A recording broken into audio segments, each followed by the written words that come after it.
but I hope it's working. Yeah, me too. It's always working.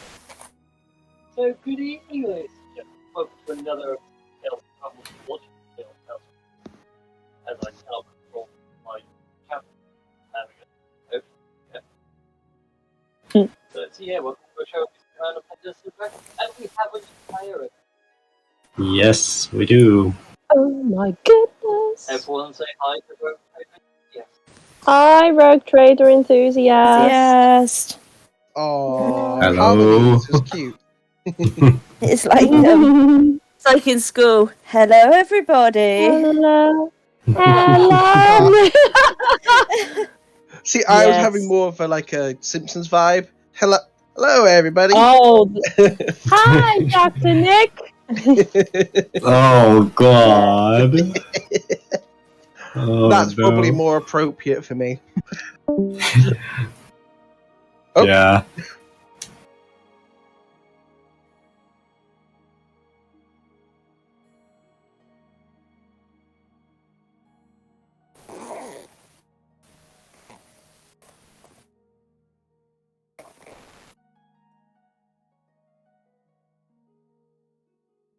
Oh, there is also one thing I'm kinda waiting and being excited about tomorrow, Ooh. because I am, if everything goes smoothly, I will be enlisted to a Red M server. Oh yeah, you said, didn't you? Yeah. I won't lie. When you said enlisted, I thought you were about to say something very different. Yeah. Yeah. In the Navy. Do-do-do-do-do-do. Yes.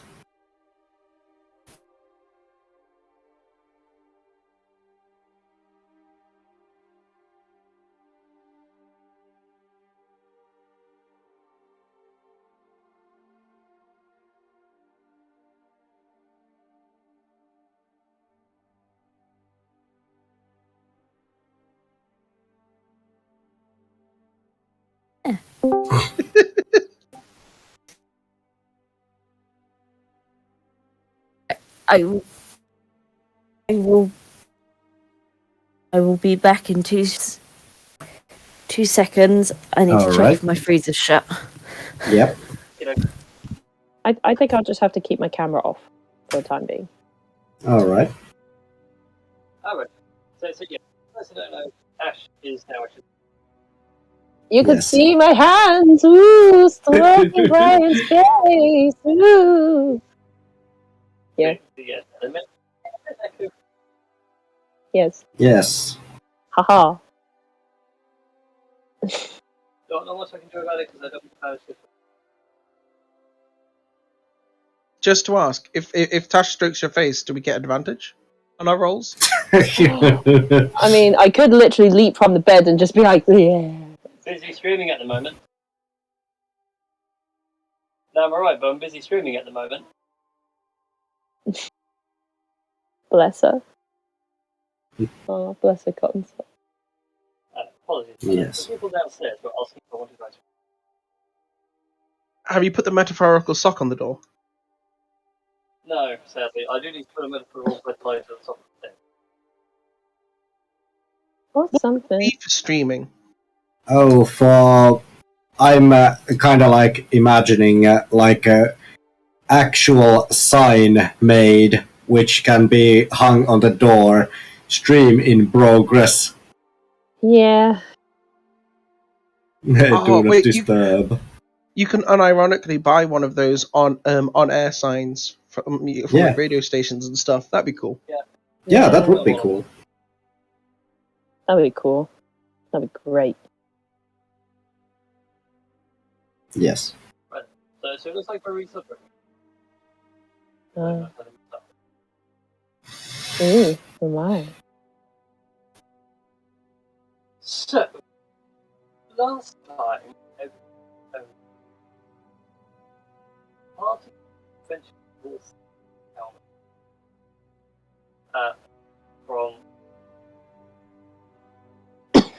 From that lady? Words, and I can hear myself in an echo.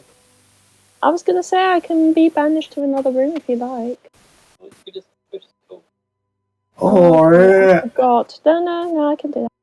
or then there is this thing that one of you could use push to talk.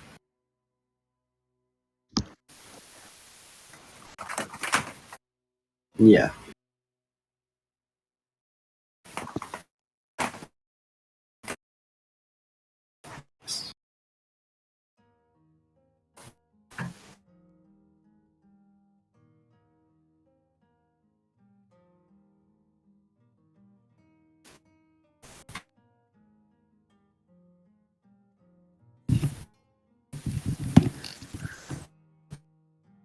Yes.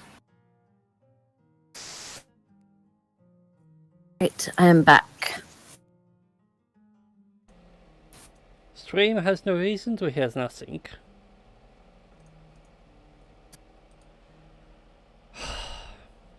Note to self, check the audio every time before you bloody stream. That is a good idea. Damn you, technology not being reliable. It's not that, it's more the fact of things. Cursed things. It's real nice, actually. I can throw it up there, and Tash can keep an eye on the chat from a safe distance. Anyway, so yeah, the party have gone to the town of Stormholt under the orders of Mayor Cornelia Feinbell to set up a trade and defence pact. Some things have happened along the road. One of you has become something extra, and one of you is very unhappy with the fact that you paid for 2 bowls of carrot and coriander soup and ended up with about 3/4 of a bowl when it got served to you. Look, Yes. okay, I demanded 2 decent carrot and coriander bowls of soup to calm a certain were person down, and you know this is Dust. Like Dust does what Dust does. He's just dumb like that. It's all fine. Anyway, so yeah, you guys arrived at the town of Stormholt in the midst of celebration, their Victory Day. At a time Yes. fighting back against vicious brutality of the Dragonborn Empire some many years past. The festivities have gone on quite well, and eventually Jarl Trollsbane pulls the party aside, and in a very hushed tone, as you guys are supping on mead and dinner. Now, I am inclined to agree to the terms of Cornelia's arrangement, but I only ask for a small favour in return. Okay. Does it involve a very, very big bed? Because there's 4 of us, and then including yourself. I mean, it's just one giant sleepover, really. It doesn't involve a giant sleepover.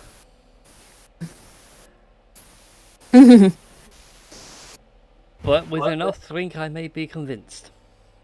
No, what I'm asking of you is quite simple. I've got a problem at the old keep. And a trade can be arranged if you go and deal with this problem for me. I will agree to the terms of Mayor Feinbell's arrangement.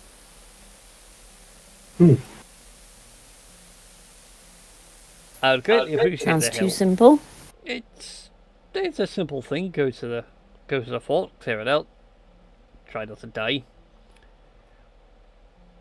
And he leans over to one of his guards and says, "Go get the strange one." And one of his guards leaves, and he folds out a map for you, and you can see the town. And over to the west, up in the hills in the woods, is a small keep. And he points out that the keep itself has long been abandoned. They don't use it anymore. It's more like a historical artifact kind of thing. Alright. Yeah, everyone lives in the town and nobody really lives up at the keep or anything like that.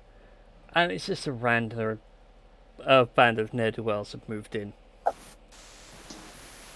And at this point, a new person joins your group. Rogue, if you would like to introduce your crazy character to this mad group. Oh, I'm not going to be able to do that voice the entire time. Good God. So, my understanding is we're in like a bit of a mead hall, correct? It's more like an outside party. So just sort of like plopped at the end, sat on the end of a table, cross-legged, big, giant, like very big floppy straw hat. For some reason, a piece of straw in his mouth, even though there's no good reason for that. And holding with both hands a stein of mead about the size of him. Is he wants it to be as big as him. Sadly, there's not enough drink there. Is a rust covered kobold sat next to a bag with so many books and scrolls and random bits of metal that you're pretty sure the bag weighs more than he does. Just quietly having a tiny manic giggle in between sips of mead. I love it already. Yeah, me too. Sounds awesome. So, yeah, the mayor gives you a slap on the back, like as you mid-gulp. Now, this wee one has insisted he go for some time. So I kindly ask the rest of you to take him with you. And if you Where are we going? want, take him far away. We've been having so much fun. Like, there was only... are you still upset about the explosion last Tuesday? We're still fixing the cow shed. You said it was okay for me to experiment in there, okay? Like, I don't see what I've done wrong. I tried to fix it. You blew up the cow shed with the cows still in it. You could say things got a little bit beefy in there. Yes. I mean, but look, you reused the meat. Everyone's having a lovely beef feast. Yeah, I mean, the meat's already cooked in there, you know? I mean, at least you kind of humanely killed the cows. It wasn't humane. Oh, well, I mean, you still got the cooked meat out of it. I guess it was poorly executed, but you still got a good result out of it. I'd say that's a win. It was certainly a poorly executed cow, aye. Oh. The cows weren't meant to get hurt. It was funny, though. Now I can imagine it being hilarious. I'm sorry, yes. that was terrible. Oh, I like you. The puns are bad, but I appreciate the effort. The pun still gets a mark. I can see him. Like, 23. oh, 23. Yeah, I so- wondered how many dice that would be. There's just like one brief moment as Eppa sort of puts like one hand out, just be like, just give me a second, as he chugs the rest of this mead in one go, and then introduces himself. Hi, I'm Eppa. Pleasure to meet you. Meet you. Oh, God. Hello. It's Nice to gonna be meet a you. Rick Sanchez moment, but every 2 seconds. Oh no. Oh, just today. It is. I think this might be an interesting moment for little kobold being that. Well, Rex isn't the smallest of Harangon anyway. Das would like to extend a hand out to Eppa and goes, "Well, the name is Captain Das Big Claw. But you can call me Captain Das or Cat or Das. Well, don't just call me Das. Keep the captain in it, like Captain Das, Sea Das. As long as you put the captain in there somewhere, I don't mind really. But yeah, the blondie over there. I hadn't actually called you by your real name. I kind of forgot, but I call her Blondie anyway. She's into all trees, plants, and naturey kind of things. And yeah, I'll let everyone else introduce themselves if they want to. So yes, as I was saying, The one that you call. hello. My name is Rex Mischenko, and as you can see, I'm a bit unusual with my coloring, but let's not let it bother us. And well, you'll see there's something a little bit other weird things about me, but I'll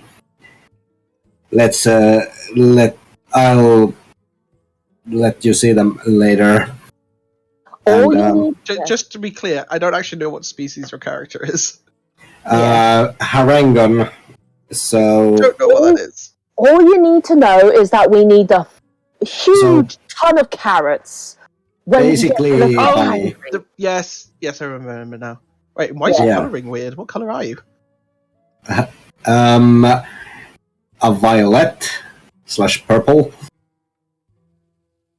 Okay. Yeah, he go gets back and- he gets really hangry. So we need a cartload of carrots to calm him down.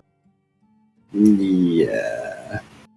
Eppa's head just does like the full 45-degree thing dogs do sometimes, and sort of like waddles along the table to just sort of like rather intrusively inspect your coloring. Fascinating. How did this happen? Yeah, actually, I'm intrigued how Flopsy kind of got the fur that he got. Like It's very intrusive. Like I'm just picking up your hand to take a look underneath and all of this. There is no privacy here. Rex doesn't really mind. He's like, you're free to explore. He doesn't really mind. yeah, But just the coloring, I don't know where it actually has come from. yeah, just ask permission if you get into the intimate side of things. Yes. Just There's something interesting about his intimates. I mean, I don't know. I've never seen them before. I'm saying this like Eppa is very much saying this as he's like yanking the ear roughly down to take a look at the back of it. Fascinating. Sorry. Wait, Blondie, was it? I shouldn't be so rude. That's so the one that Daz is referring to, Blondie. I'll sort of point at her. That's Aileen. She's a druid, and as you can see, probably from the colour of my skin and that, and the pointy ears, I am a aquatic elf called Tink, because I like to tinker with things. Gesturing to my full diving suit, Tink's in like a full-on head to toe Victorian diving suit with all the tanks and that on the back. And I like to tinker with things. Yeah, she certainly knows how to fix a lot of things. If you got anything broken, or just anything that you want making that involves a bit of tinkering, Blue's your tinkerer. I mean, I call her Blue, but yeah, you just call her whatever you want. I mean, I would Okay, prefer wait. my name Tink, but you know, I've got to ask, Captain. Why is this one Rex and not Violet? According to your nickname system. Seems very odd that it's only Rex that doesn't get a nickname. I mean, I don't know. I mean, I haven't quite settled on one. I mean, Peter. Peter seems all right, but sometimes Bug sounds a little better. And then there's Flopsy, Mopsy, Cottontail, Long Ears. I don't know, Rabbit as such. I haven't really settled on one really. Yeah, and already I'm kind of thinking. Pepper. I think Pepper for you will do fine. Unless, of course, I change my mind. But Pepper for the time being. Just quietly under his breath, Eppa just leans over towards Rex and just says, "I'm so sorry." No worries. And just No sort of worries. leaps over to be very intrusive and curious about Tink's diving suit. yeah, and Tink will be like, well, this valve does this, and this valve does that, and that's where I keep my Oh, I gotta look at my tools. As And then I as have a- this, and I'll sort of have like a trident on my back and a crossbow, and yeah. Oh, have you ever played with one of these? No, just like you just see Eppa pull up like a broken pistol above his head. He's not looking at you in the eye. He's sort of busy looking at the stuff on your back and just sort of reaches out to roughly where he thinks your eye line is. I mean, we can take a look at it overnight once we're done. Oh my. The materials of it for it, really. I could Oh fix it my. myself, but I had to pay for the cows. That's an impressive looking thing you got there. Quite the shaft, I'd say. What does it do exactly?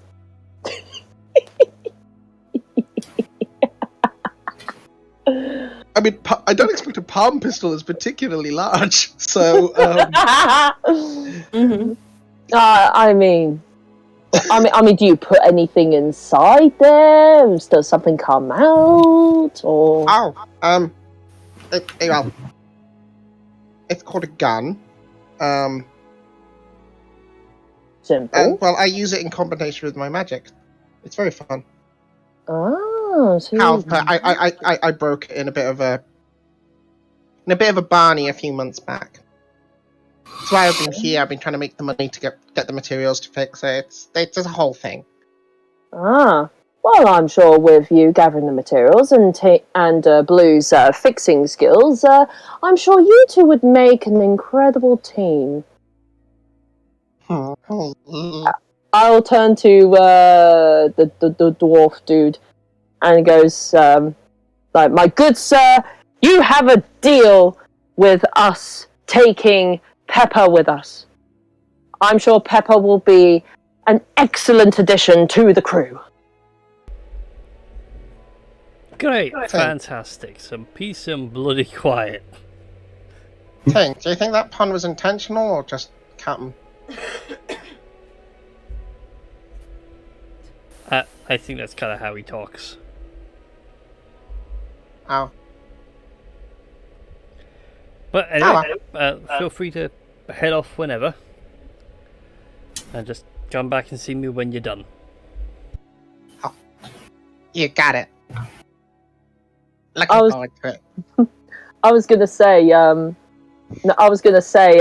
like, you'd see Das is I guess a coppery kind of skinned kobold as well, wearing a kind of light turquoise sort of like pirate's hat and like pirate's coat with like red trim, and he has short swords at his waist, and I think he also has. No, wait, I have to go on to D&D Beyond. A short bow on the back, as well as a couple of as well as like a dagger or two on him. He's like dressed generally as a pirate, really. Hence the whole captain business going on.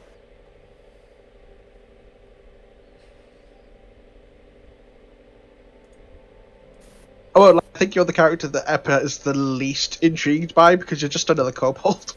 Yeah. Yeah. Mhm. That's fair. That's fair. I mean, Dust sees himself as a leader anyway. Like, I don't know. He just sees himself as, I don't know, in charge, even though it's kind of like equal kind of contribution as such. Yeah. Right, I Yeah, suppose. should we head off then? Yes, I say we leave the frivolities to everyone else and take care of the take care of this little problem our dwarven friend here has, and we could get to know our new friend a little better. Yes. And I'll also have to introduce you to some rules, just to make sure that we have a cohesive relationship with each other. And he'll like reel off some generally like kind of piratey rules, like we all like things are put to a diplomatic vote by everyone, and just like historically accurate pirate codey rules and stuff. Oh God, why does that actually remind me that it gives me an idea that Das would have like this huge ass book, like which the wait a minute, Edward Teague has about pirate guidelines. Funny you should say that. I mean, he probably has like a little, like it's like a thick little notebook kind of thing, which he goes, yes, rule 1, sort of thing, and just reels off like all the rules he's going on. It'll be quicker if I read it. But just like trots over, grabs it, starts speed reading through it obscenely fast, and there's just this moment of just, why is there a rule on ship marriages? Well, technically speaking, I can marry people, but it can only be on a ship and away from land at certain miles. Yeah, certain miles away from the land. So, It's not the rule I meant. like which one? Which one did you mean? Whilst aboard ship, 2 crew members can be maybe considered for all intents and purposes wed and share the hammock. Yeah, that's like just to save room on the ship, and like when they do different shifts and things, day shift, night shift, just to keep the ship afloat.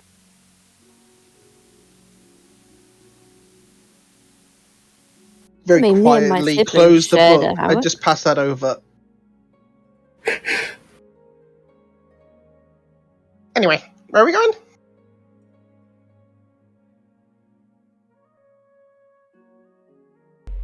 At this point, Aileen pipes up and is like, "Oh, we're going to Stormholt Keep, somewhere just west of here."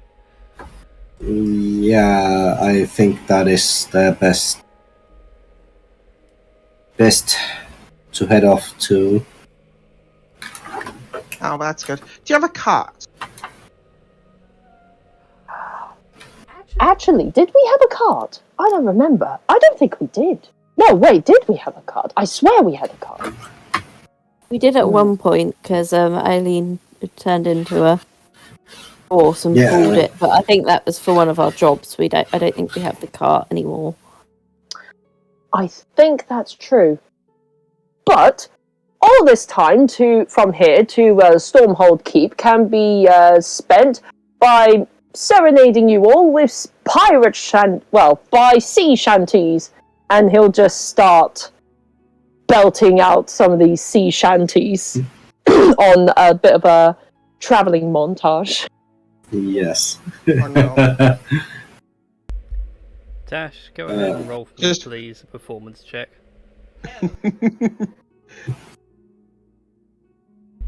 Also, this is a really weird situation for me to be in because I can't actually mute myself on Discord. I actually have to mute the mic physically.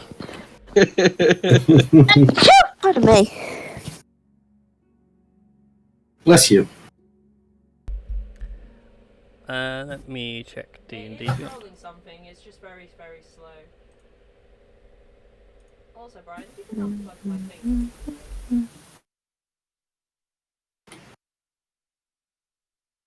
Nice. Oh, nice. Oh, nice. 19. Yes. Very nice indeed. Nice. Das plays a hearty sea shanty that offends no one's ears.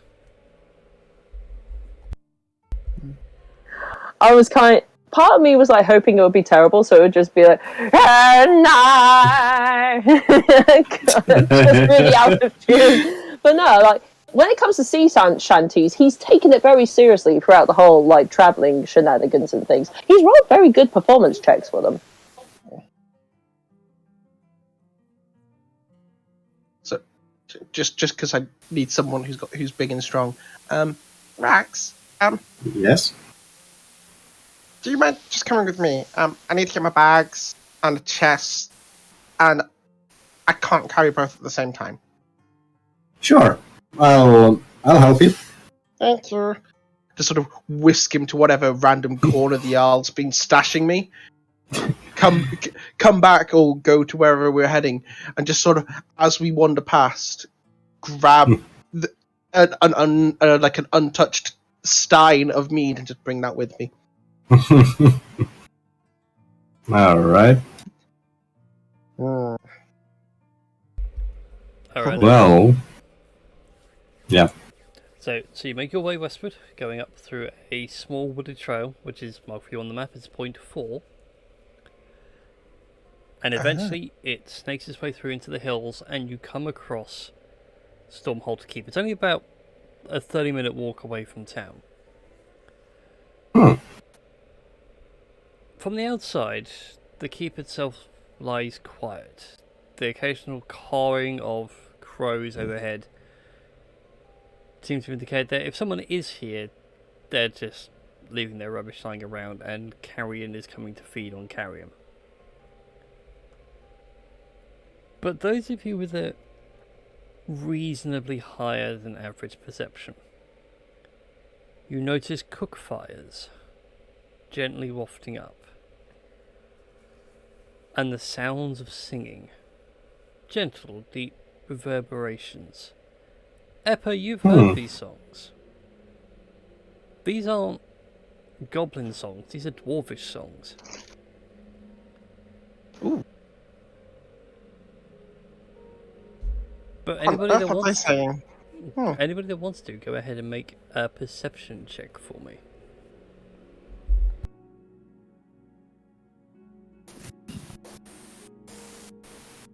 Have a go.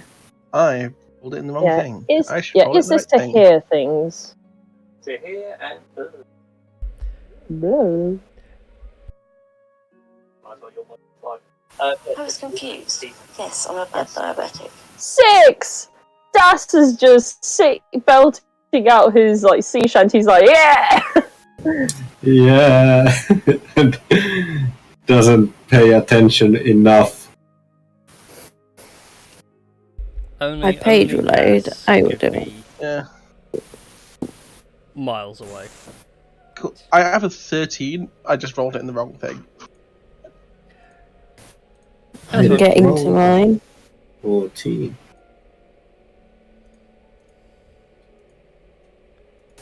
Right, perception was it? Yes. Perception. Indeed. Amazing perception check, if you'd be so kind. No. Oh, yeah, no, that's a big no. Well, so Rex and Eppa, you two, alongside all that singing, you can hear something else mixed in. Like, you can hear the dwarves singing away. They're singing, you know, sort of like... I'm trying to think of another song beyond this one, but the other one that comes to mind is My Mother Told Me. Oh, yeah. And like every so often you hear something like deeper and with way more bass sing along, and it's enough that like you swear the ground shakes. Ooh. Rex points this out to others. Can Eppa make a nature check? Certainly. Just go figure ahead. out what on earth could be that deep and loud. That is a 22. And Rex could also do a nature check. Why is that not displaying? Oh wow.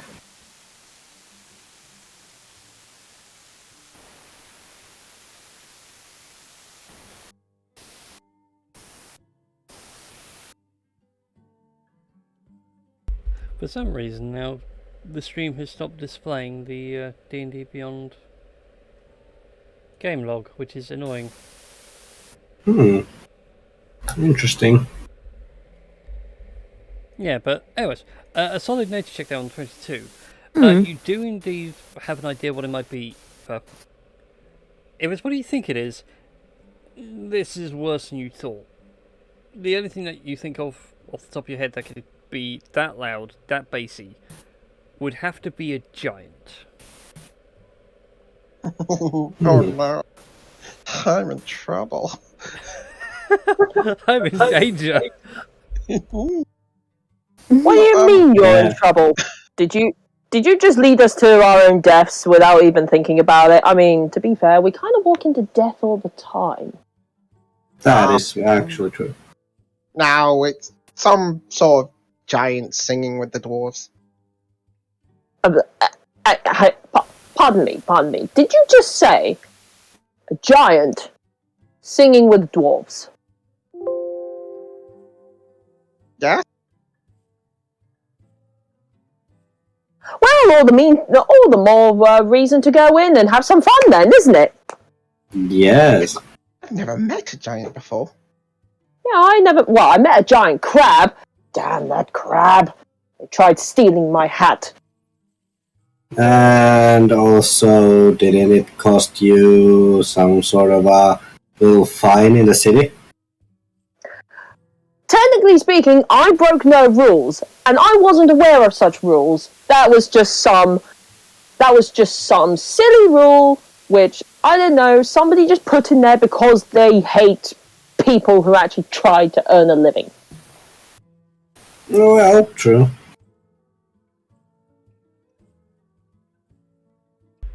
I regret to inform people that I will not be able to display the D&D Beyond data at this time, because the Streamlabs OBS wants to be dumb for some reason. But I do have it open on my monitor, so it's all fine and dandy. So anyway, there might be a giant up at the keep. What would you guys like to do? You can go in through the front gate, or if you want to, you can try and be sneaky. I don't see a reason why they'd attack us. Or are these the ne'er-do-wells? Well, I mean, if we're thinking about giant and dwarves, I'm assuming that the dwarves are okay, and the giant singing with the dwarves seem to be okay. We weren't told exactly what on earth is causing the trouble.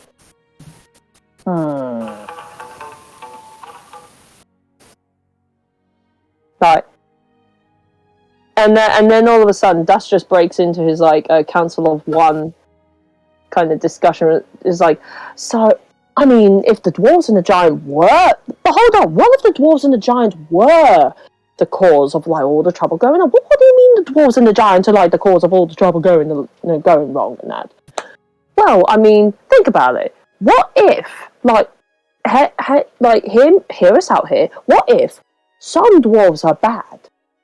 And they're working alongside the giant.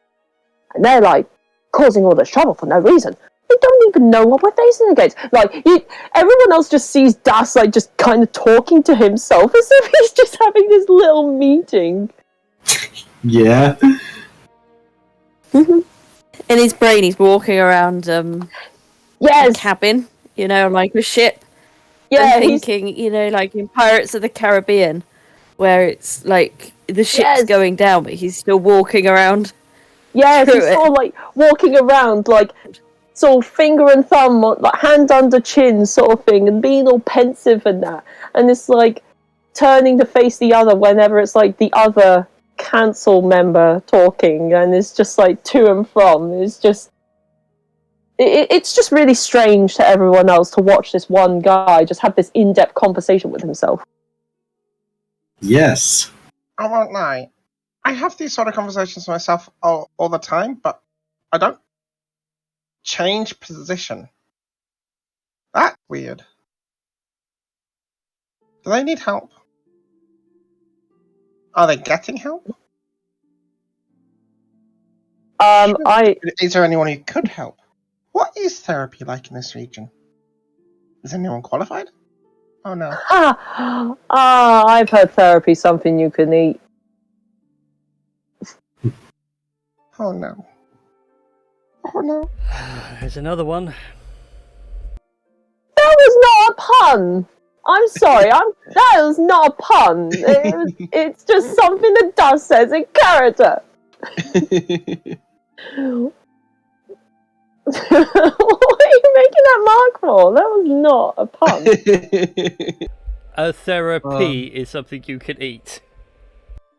Okay, that was unintentional.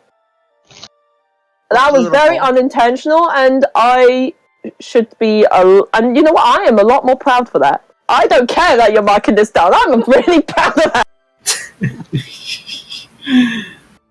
Damn. Anyway, shall we go make friends / enemies with the dwarves and the jolly? Let's go with the jolly green giant. Yeah, jolly green giant. Yeah, I don't know what colour giant skins are really. I don't know. I just know that it they're. Depends. If you got storm giants, they're one colour. Furbolg, you got another. Ogres. Oh, you don't mess with ogres. And then if you've got giant crabs, they got pincers. Those aren't giants. Those are just giant creatures. Well, they're still giants to me. I'm a small guy. You can have an argument with giants about the ordning all of your own. I ain't getting into it. All right, mister. I know everything about giants, and that's anything with a giant. Just like, there's just a sudden moment and Mage Hand just appears. It just quietly covers Das's mouth.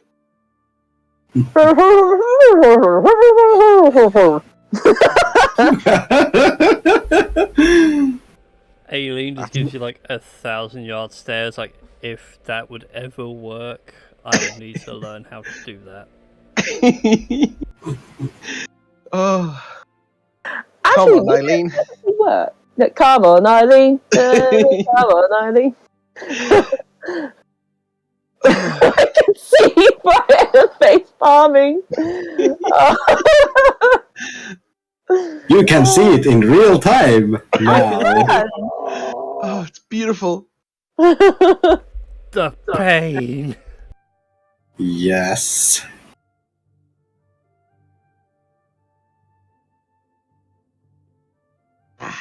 Wow. I'm debating about giving it 2.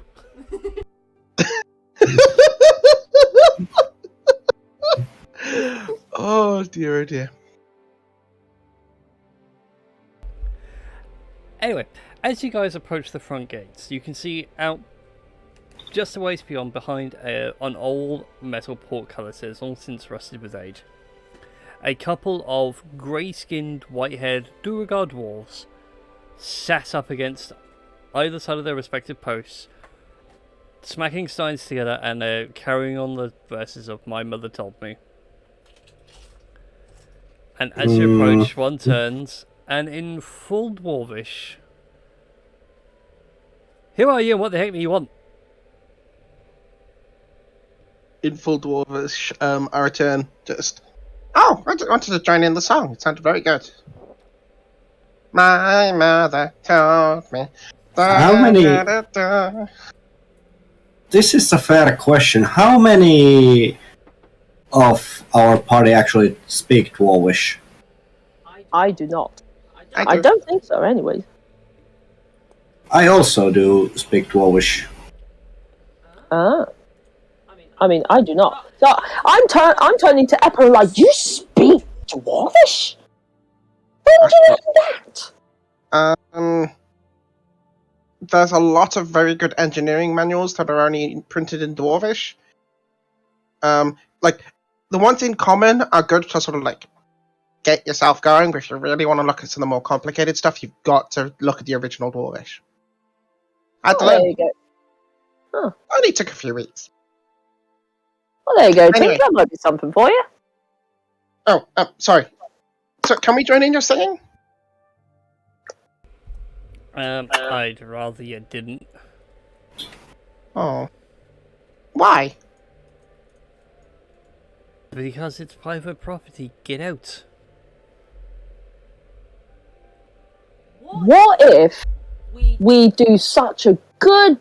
Oh, if you just translate for me. Greetings, dwarven citizens. We are here on quick, think of a reason why we're here. We are fort inspectors. Yes, fort inspectors. Yes, here to fortify and inspect your forts to make sure they're well fortified and well solid for any potential invasion that may come your way. Yes. And To do that, we've got to knock it down so you can rebuild it. So then it's definitely is fortified. Indeed. There's this moment where Eppa's sort of like squinting his eyes slightly close together at both of you, both people speaking, before turning to Dweragar and just going in Dwarvish, you don't happen to speak common, do you? As a big moment, one of them like puts his stein down and yes, I can speak common. That will make things much easier. Alright, Captain, he's all yours. Right. So, as I was saying, we are fort inspectors, and we are here to make sure that your fort is very well built, so any potential invasions can be quashed by, well, your very, very strong walls and your well fortified forts. And yes, like my associate has said, and to do that, we may need to. Wait, what did you just say? Well, we might have to knock it all down to let them rebuild it again so it's properly fortified. Das, This is go very- ahead and very- make a persuasion check for me. Whilst that's being rolled, very quietly in the background, there's just a mage hand that's just been used to go grab a rock from off somewhere near the road, very quietly bring it behind Eppa's back. Just in case. No.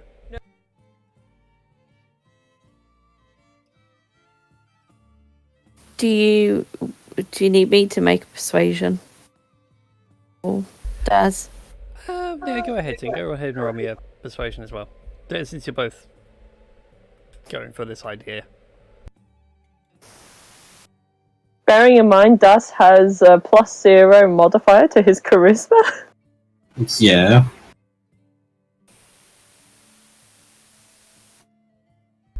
Cool thing is, I right. can see the D&D Beyond thing now. It's working. Sweet. Persuasion.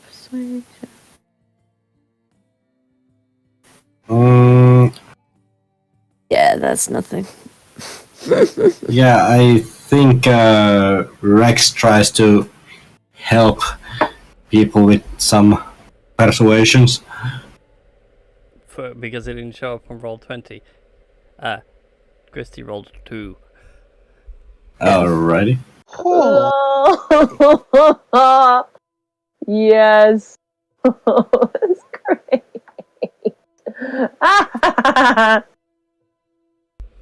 You get this resounding,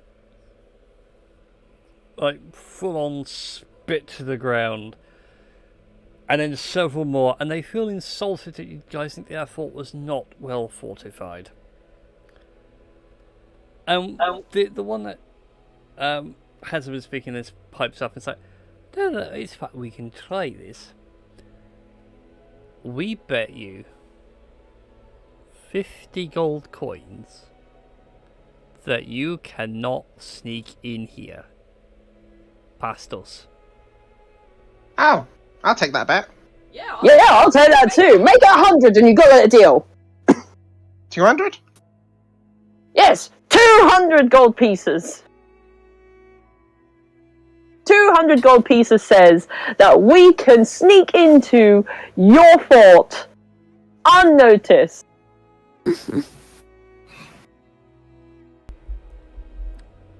At this point, the dwarves look at each other. Alright then, we accept. As you were. Are there any particularly broad trees? Not within range of the fort. Like, the trees on the map is... Oh no, just broad in that Eppa could physically be behind one of them. Certainly, yes. Cool. So, just to prove the point, yeah, Scuttle's off behind the tree. If I can figure out which one of these is me. That one, I need to actually give you control over it, which would help. I'm so disorganised today, but it's been so blooming hot. The bottom left one. There we go. So Scuttle's over here. As soon as he disappears behind the tree, there's as quietly as he can mutter, quick misty step to the top of the tower. How far does your Misty Step go? Misty Step can go up to 30 feet, which 5, 10, 15, 20, 25, 30 takes me on top of the tower. Alrighty then. So you Misty Step onto the top of the guard tower. The guards don't seem to have noticed you. They start chuckling away. They can't get through. What, they've seen me? No, they haven't seen you. They're too busy laughing at the rest. Because like, the walls themselves are a good 40 feet high, well-masoned stone. This portcullis is the only thing which seems to move, but even then it's rusted to all heck. But it's like that thing in games, you know, where like the guards sit there and laugh at you as you have to do like the side thing to get round. I would look to Blondie as if to say, you can do your animal magic thing. Like, just wiggles eyebrows. Damn it. Good, but what would be the fun in that? Good point. We didn't actually specify that we all had to be inside the fort, but I guess just to make sure that we aren't breaking any rules. Yes. Alright. How far does Mage Hand go? How far does Mage Hand go? Another 30 foot, 5, 10, 15, 20, 25. Cool. So, whilst sort of trying to prove this point, that rock that I picked up with Mage Hand before, I'm assuming it came with me when I did Misty Step. If you can use Mage Hand, yeah.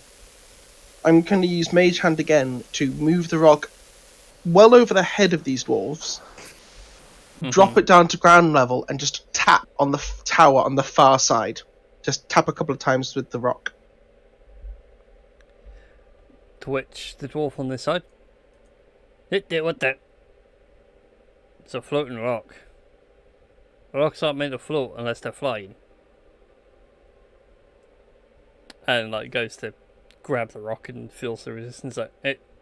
And as soon as he goes for the rock, I just let the rock drop. What sorcery be this? I hear that and just Mage Hand to just very quickly grab the rock and then just have it like go 5 foot away from where we are. So it's all about there-ish if I move him up one. No, I was going for here. Oh, okay. At which point he's walking over this way to like try and grab the rock. He's amazed that a rock is moving of its own accord. Cool. So whilst he's busy in operating with the playing around with that rock, since we just had to sneak inside, he just said nothing about a group. Slide down the ladder, Yeah. trot over here, like not fast, not loudly, just not particularly stealthily. Wait for him to keep using the mage hand to just get him chasing the rock like a bit of a child, and wait. And then as soon as I'm sort of nice there, sauntering and standing there, just be like, "Can I have my gold, please?" What the?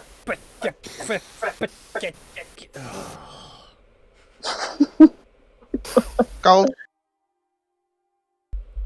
Aye, just give me a minute. And he pulls on the lever, and you watch as the portcullis slowly raises and judders, and it's like a really old rusty mechanism.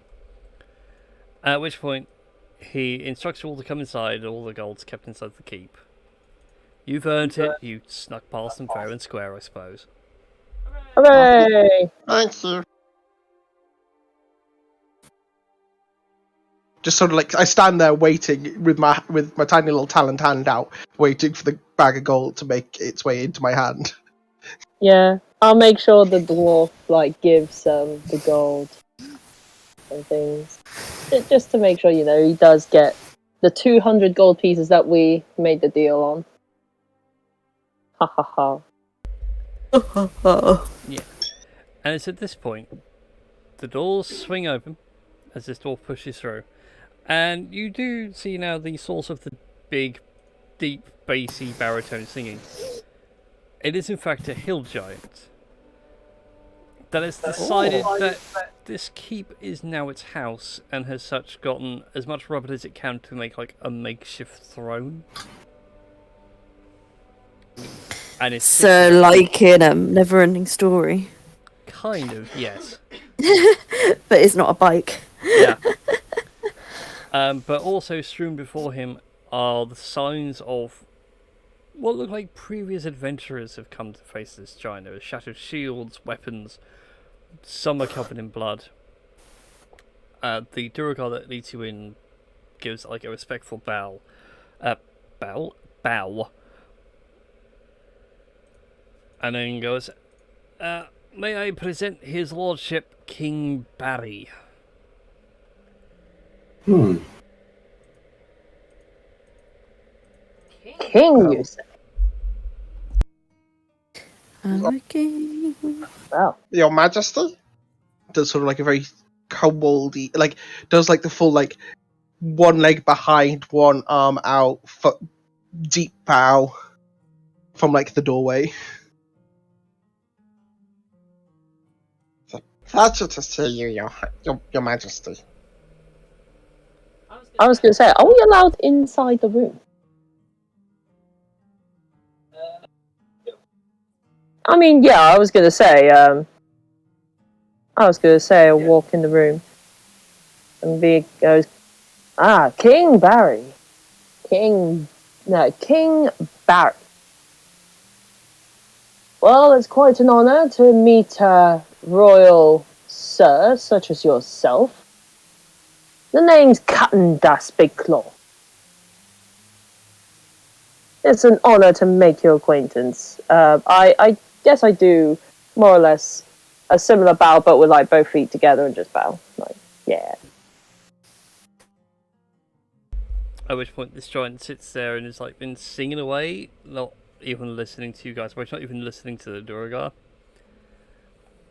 And it takes a couple of seconds and goes, Barry is hungry. Are they food? Oh no, very salty. And we're low fat as well. There's a moment where just So, we're not yummy at all. full on. There's a moment where Eppa just licks himself. Well, I wouldn't call us yummy or no, I wouldn't call us yummy or delicious or delectable. As Tig says, we taste absolutely horrible. yeah, we taste absolutely disgusting. Like, you wouldn't want to eat us. Yeah, we're not tasty at all. Like, Eppa's, during the whole thing, Eppa is sort of, like, playing into this by, like, licking his scales, has a nibble of his own underarm, just sort of pulls a bit of a face and just like, ugh. Ah. Yeah. Maybe if you had some sage and onion. Not even sage and onion can save. No, not even sage and onion can make us taste that good. I mean, I don't know. I don't eat them myself typically. Yes. Whilst all this stupidity is happening, though, Eppa is very quickly scanning around the broken weapons on the floor just to see what there is. Because he's very aware that there is a halberd, spears. There's a battle axe. You can see off into the left-hand corner. Although you guys notice to the right, there is a cage hung up, and on it is a sign in Dwarvish which has been etched, and it's actually called the Naughty Box. But yeah, Barry's sitting there listening to you all saying, you know, you're too salty or you need some sage and onion. I've got sage. I've got onions. I've got fruit and vegetables, but I need some meat. At which point, he lumbers himself off the throne, reaches down for what could essentially just might as well have been a tree stump at some point in its existence. Now be good bits of meat and hold still. But before you decide to bash us and all sorts of gruesome things, I couldn't help but notice that you are quite a talented singer. I mean, I am a man of artful taste, and when I say artful taste, I mean sea shanties, and I can tell you have a very good... Is it baritone or is it tenor? I feel like it's one of the two.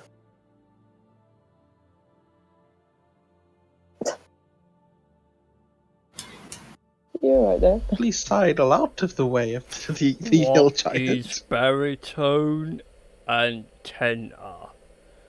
Is tenor at 5?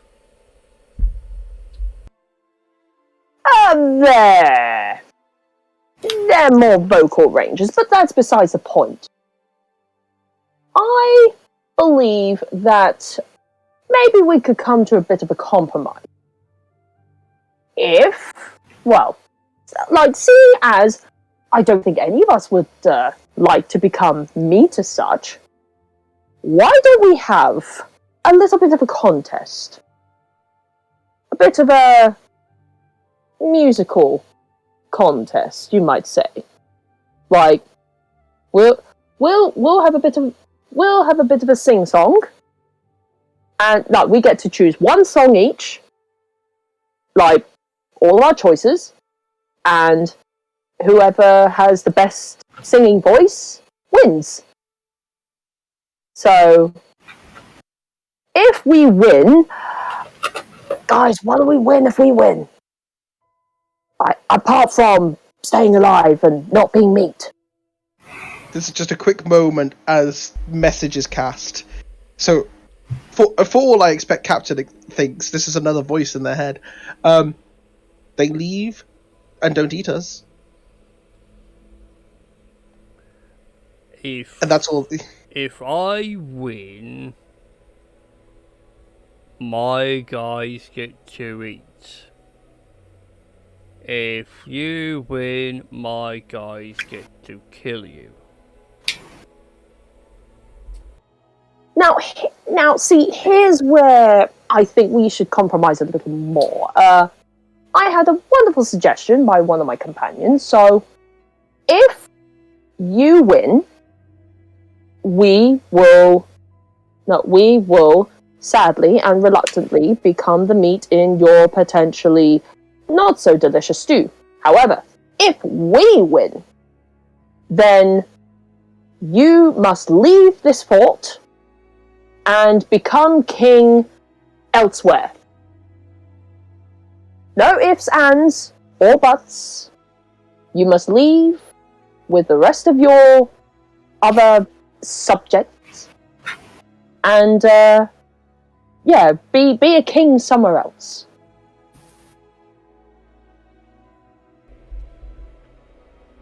You wanna be king, you've gotta kill the king.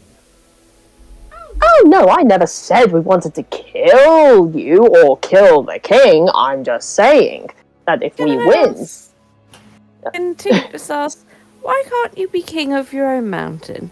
Did somebody steal it from you? Oh no. Oh no. We're provoking a hill giant. No. I am the king of this hill.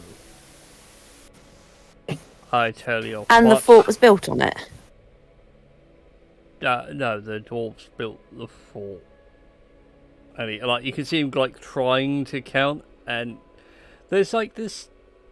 You're not quite sure if it's someone cooking away in one of the back rooms or pulling some metal across, but that sound of gears grinding to a halt. It's either someone working or the giant's about to have a mental breakdown of trying to count past 4. Lots of years ago. So really, what we've been sent to do would actually help you more. So by killing us isn't a very good idea, because it's actually us versus the dwarfs with you. Because we need to get rid of this tower, which is on your land. But Therefore, getting rid of the tower would get rid of the dwarfs for you. Then you can be king of this hill. But I like this tower. The dwarves give me presents.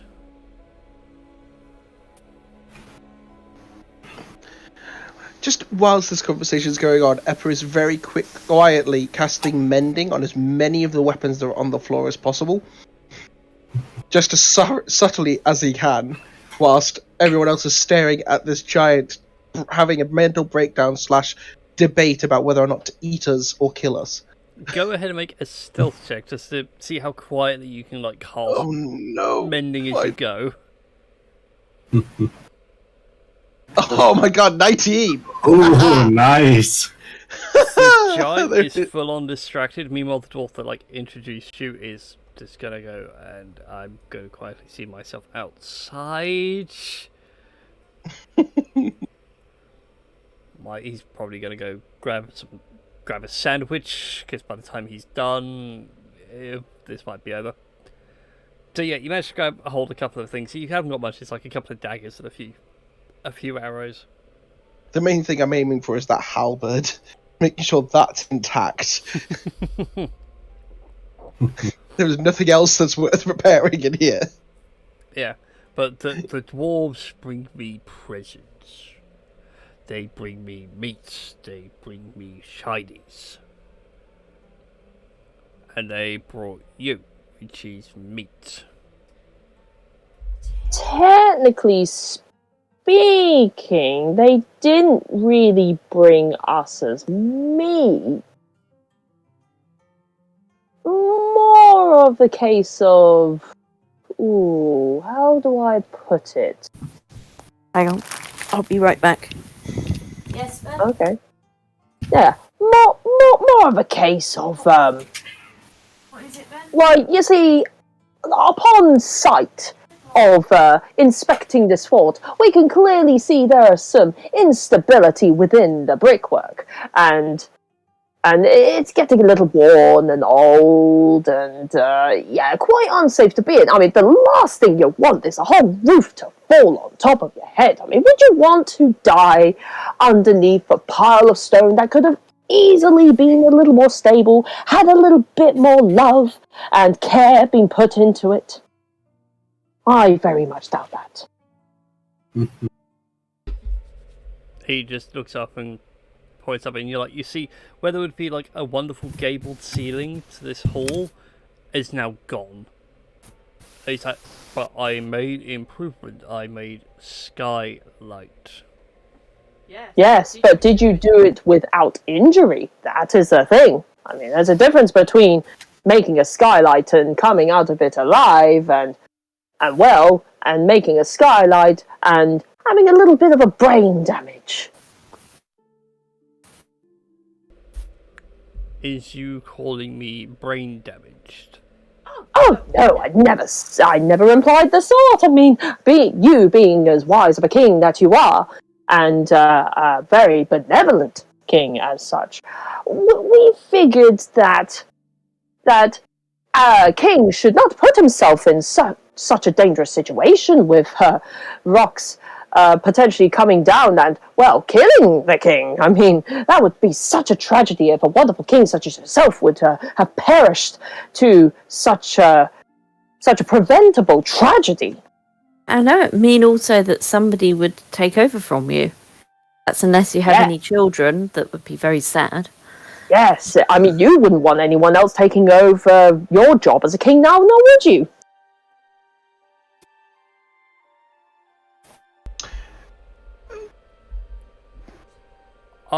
And he points towards saying, "Are you offering me children?" Not to eat. I'm just saying that I don't know what your circumstance is, if you have heirs or not.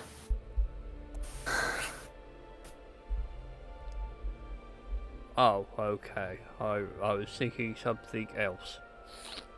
Anyway. Yeah, I don't know your circumstances. You might have a lovely wife in the back room. And some children. I'm just saying that, elaborating from my friend here, if anything was to happen, they would be sad as well. And would have to take over, so clearly.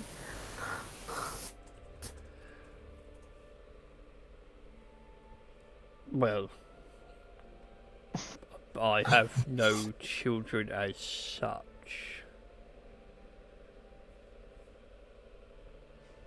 And yes, it does certainly feel like you guys are confusing this poor child. It's actually hurting my own head.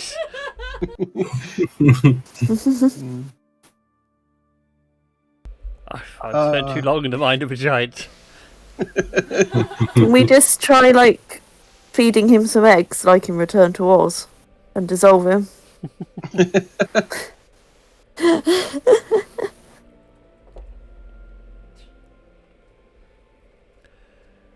Well, I mean, especially since you have no heirs. Again, that would be such a terrible tragedy if the bloodline just ends with you. I mean, that would be a horrible, horrible thing. I mean, think of your subjects. What would they do without your guidance?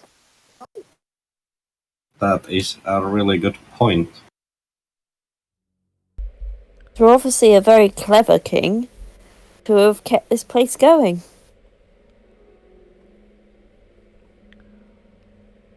I like you, little green one.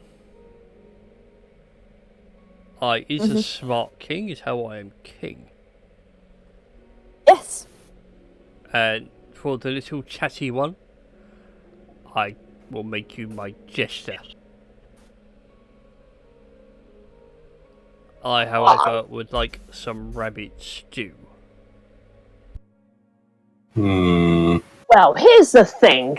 If you turn this charming fellow into a rabbit stew, then you would not have the most capable and bravest fighter, essentially bodyguard by your side. He is but brilliant with a blade, and has quite a mean old shaft, if you know what I mean.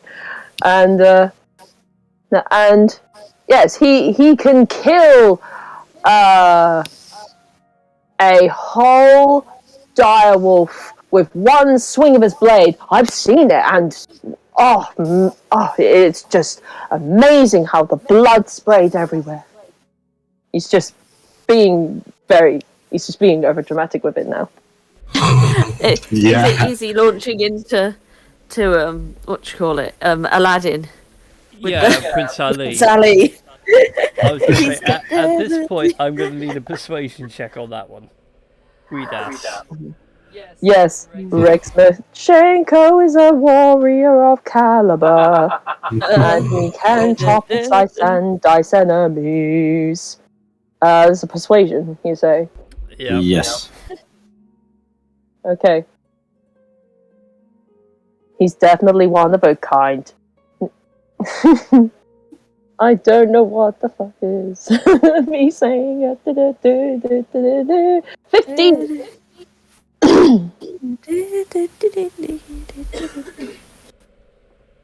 At this point, the giant's leans back into the rubble of his throne. You hear a few stones creak and break under the strain. Very well, you are captain of my guard. And you two, and he points to Alien and Tink, will be my hand ladies.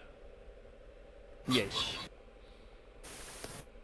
Right, Now come one for each worship hand. King Barry. Yes! All hail King Barry, the wise and benevolent king. Of Barry. It's a lovely island for Wales. Yeah, I'll even I'll even try and roll the dwarves up like so. Barry. Come on, guys! A little bit of enthusiasm wouldn't go amiss. Barry. Barry. I can just like I can just imagine like Dust doing like that, and everyone else is like, what the heck is he doing? I think at this point I've just completely forgotten what we originally came here for, and just like. Yeah. Well, you guys came here to clear out the fort. That plan's going a bit sideways. Yeah, sounds like it. But it's fine. Like Barry now accepts you all as part of his court.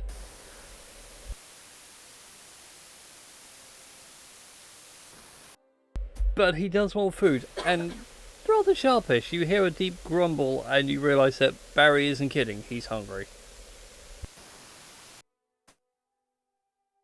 Barry, have you ever tried eating metal? Iron's incredibly good for you. Helps you get big, strong scales like me.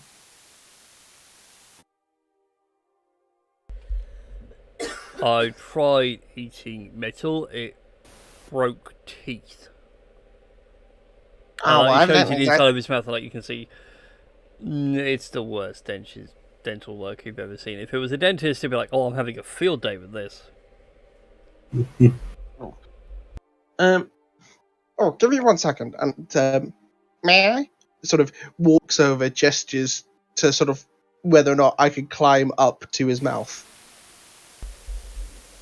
He sort of like leans down a bit closer towards this pile here, off to his side. So, you may approach your king. Cool. So, rather than casting web, as I'd stashed, expecting that Barry was going to charge, I look into his mouth, very politely avoid vomiting at the breath. Good God, giants must have bad halitosis. Oh, yeah. And start casting mending on some of the broken teeth. Or whatever false teeth he's tried having put in. A few of the false teeth that look like lumps of metal then start rearranging themselves back into things like spear tips and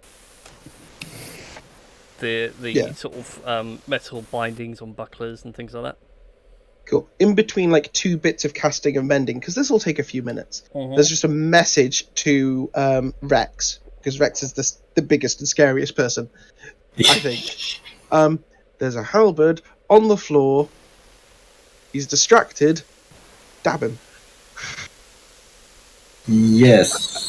Whilst I just go back to paying attention and just be like, so, what were you up to today? Have you met any nice giants recently? Like the full-on like barber discussion thing. Oh, can you just tilt your head up a little bit, please? Yeah, up, and to your left. Thank you. And just a little wider. He starts to talk, and it's that really awkward thing where, like, he's got a mouthful of you and metal, and it's not going so well. But for you, it's like, every sound, the smell's getting worse. What has he been... He's been eating stuff, but what else? There is some new layer of hell, and you have found it, Ava. Yeah, I'm really hoping somebody does something at the moment, because all I'm doing is keeping him busy and vulnerable. Yep, so what are the rest of you doing whilst Eva is performing dentist? I would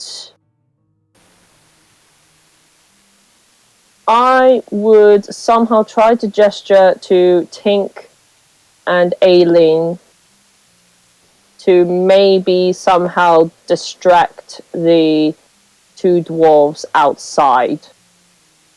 Like, just to keep them out for the time. Oh, are they back in their positions?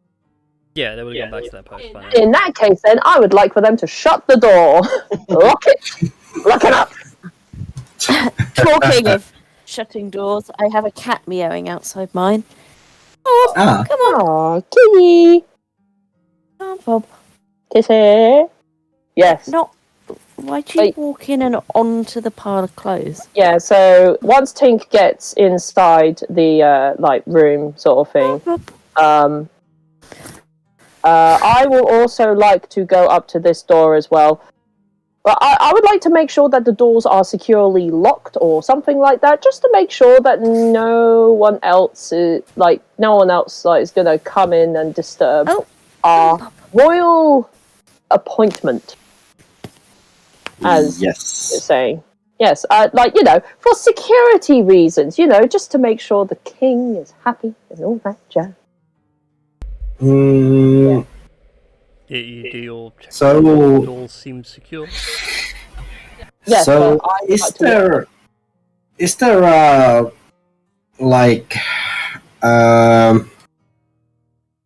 good enough halberd in good enough condition? That I specifically mended one. There's one on the floor. Okay. Well, right. Yeah, so Rex, that Rex starts to slowly walk. Just a moment, I need to do this like this. We'll start to slowly walk towards the halberd. Yeah, I'm making sure that both of these doors are locked, whilst I'm hoping Aelin and Tink are like locking that door there, just to make sure no one comes in. Whoops, I'm drawing Yes. lines over instead of actually selecting things. Ah!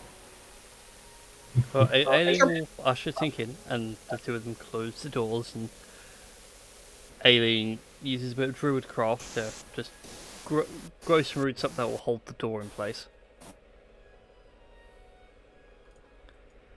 And it even looks at Tink with the look of, this is going to go south really quick if they screw up. Be ready. So what is your favourite meat, Barry?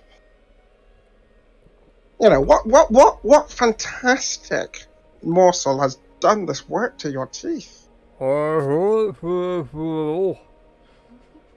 This just sort of uses one of his hands to sort of pull Barry's head a little bit backwards and up and away so he can't clearly see in the room, in the way that he's trying to have a look inside his mouth, just to sort of keep everyone else from being visible.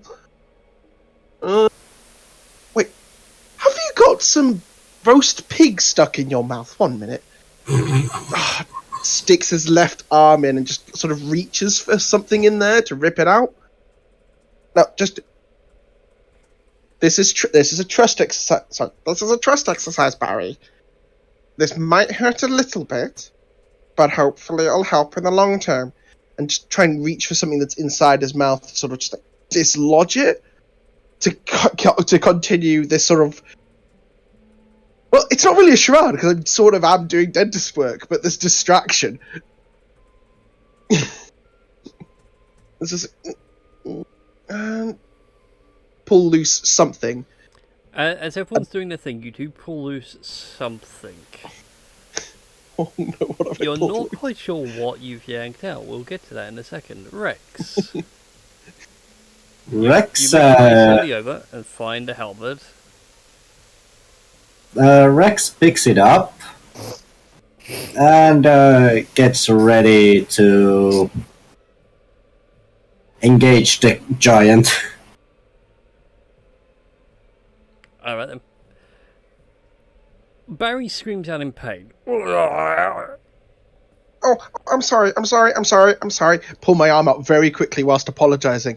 as you pull your arm out, you have in your hands, you thought it was like a bit of roast pig, like maybe it was a bit of pig brain or a pig jaw or something like that. It's not, it's metal. And strangely crown shaped.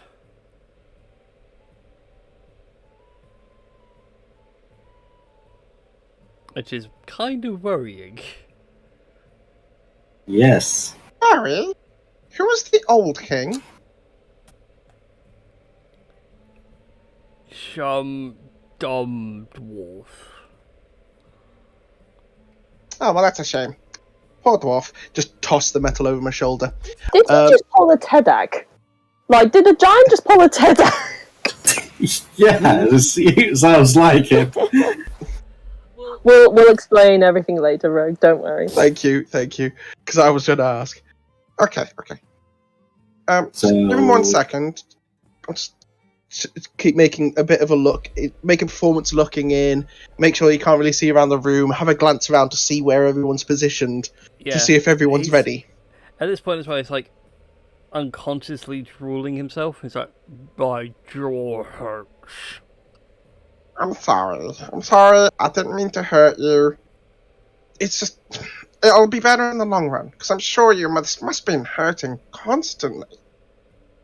Like, oof, you gotta take care of yourself, Barry.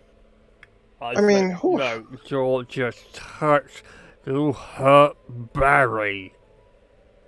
Oh, I'm sorry. So it'll just like poke my head up in front of his face. I'm very, very sorry about that. For those that want Is to make anyone their acting? sneaking, I was going to say, for anyone that wants to make their sneaky stabs, now would be a good time. With absolute 100% pleasure.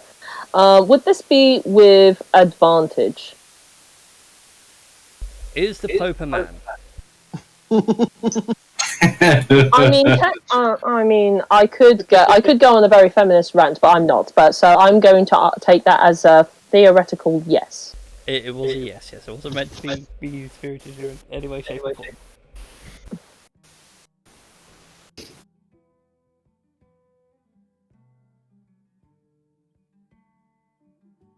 So yes, those attacking roll with advantage. Oh wait, those aren't naturals, damn. It was like 2 dirty 20s, but you know what? I'll take it. I'm guessing that hit. Oh, and we have an ally within 5 feet, so I get sneak attack on top of that. I mean, I guess, yeah. Dang. That would be sneak attack damage. And I believe a 20 does hit. Give me a second to double check. I'd be terrified if it didn't. Yes, it does. I just had to double check because I know there's some weird heal giant stats because of homebrew and things like that. So yeah, go ahead and roll that damage, Captain Das. That's not good damage. That's not good damage at all. It's a 4. It's like 4 points of damage. And the sneak attack that's is 8. 8.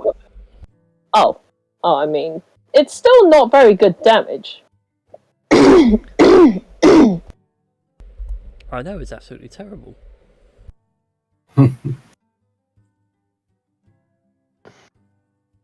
Rex, are you going to go and jab in for a stab? Cat triple. Yes. But then I have a little. Wait a minute. Did I actually have like? Yes, I have a crossbow, so I can hit him from here. Although, did I already pick up the halberd? Mm-hmm. Okay, then it means that Rex, I shall just a moment. It's 15 feet. Rex will move next to the giant with the halberd and starts to and swings it. Okay, go ahead Although- and make your attacks with advantage because he is unaware of your presence. Yes. He's a bit distracted by a kobold playing dentistry. Yes, but is it does halberd? How do we do the damage and all that? Do I just use my hand So axe just go ahead stats? and make a strength check for me. Okay.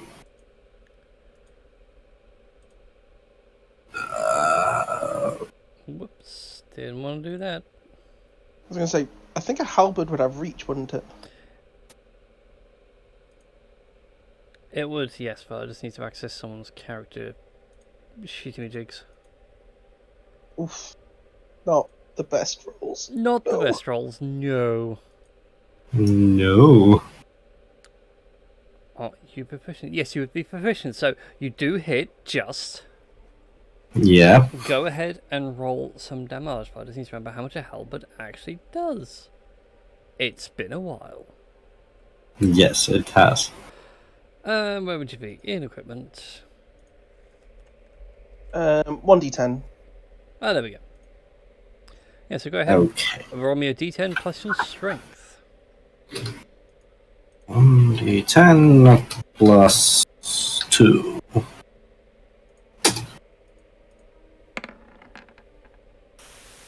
For 7 points of damage. Yes. So yeah, Barry starts screaming out in pain. Gets shot and stabbed. He's like, I'm being assassinated. Whilst all this is happening, since I've set all this up, I'd like to do one very dirty thing before I try and jump off or get away from Barry's hand. Because I'm going to be very different if I stay here. What's your It's plan? It's a very quick, dirty motion of grab a dagger from belt, stab it in the eye, and then just jump off.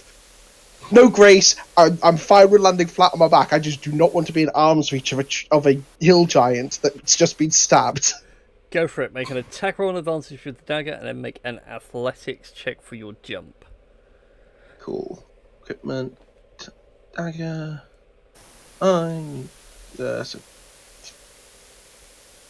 Attack that. Poor King. I Barry. don't know how to turn that into advantage with Beyond 20, so I'll just roll that twice. Yep, go for it.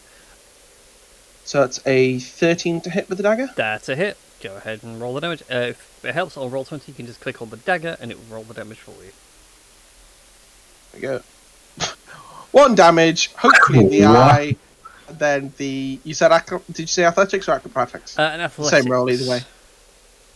Athletics. One athletics We'll see if roll. you can stick the landing. Natural 20!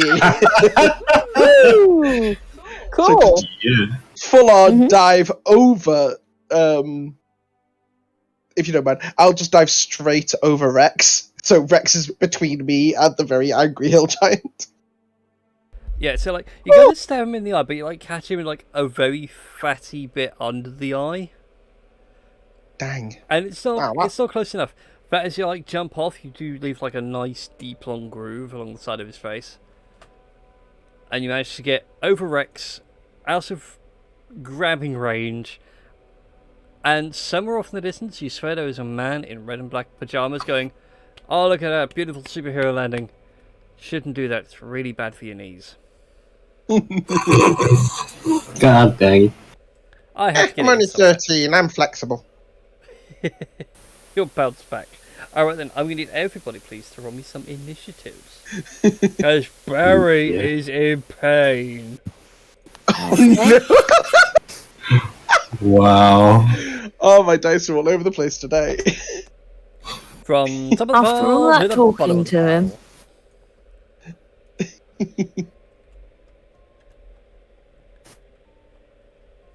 Is that a nat 20 I spy? Or is it going to turn into an 8? It's going to turn into an 8. Well, it'll turn into an 11. It was almost a nat 20. No! Oh well. Yeah.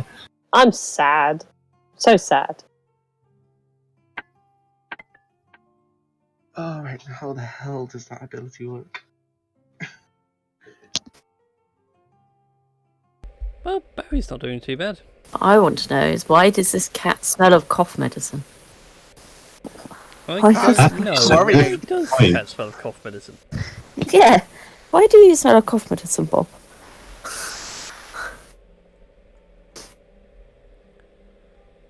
Right, I also need Aileen's character sheet. That does tend to help these things. Aileen, give me your character sheet.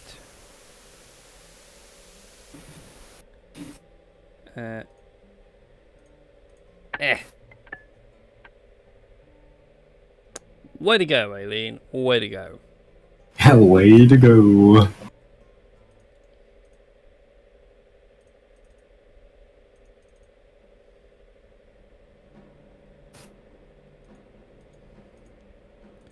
So Aileen's on 9. Tink, if I could have your initiative, please.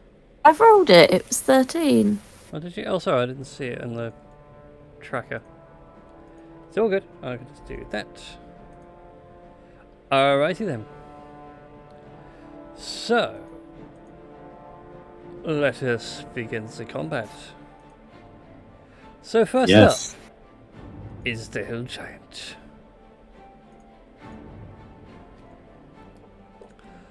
Barry in pain. Bad Captain of Guard. And he's going to swing a great club at you, Foxy. Alrighty. Assuming D&D villain's actually going to wake up for these rolls. It's not, is it? It's not showing rolls, at least yet. Nope, that's fine. It's why I always have to back up some roll 20. As I was saying, it's going to swing a great club at you.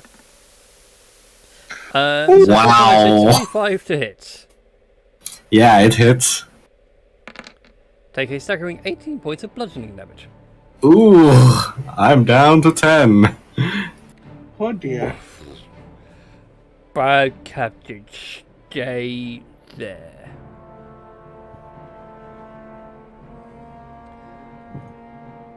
And that's all he will do for his turn, which now brings us round to you, dear Rex. Well, as Rex has been quite badly wounded, that causes him to he doesn't he is going to do a thing, and he is going to turn into a werewolf. Oh, snap. Oh my god.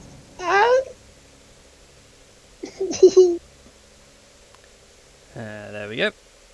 I can take your old token over there. There's your new one. The wolf Yep. emerges.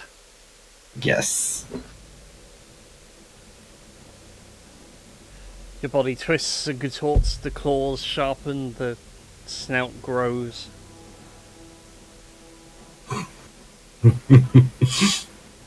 Go ham, Wolfman. Yeah, well, let's see what can. Well, I haven't used my action or bonus action yet, so.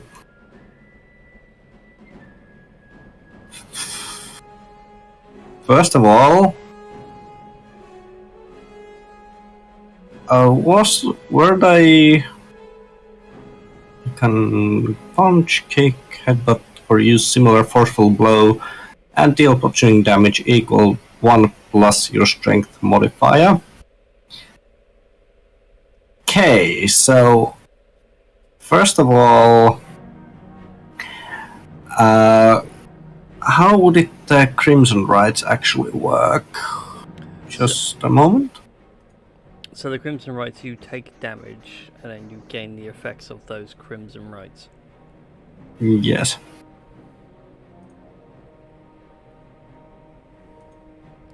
Oh! I didn't remember that.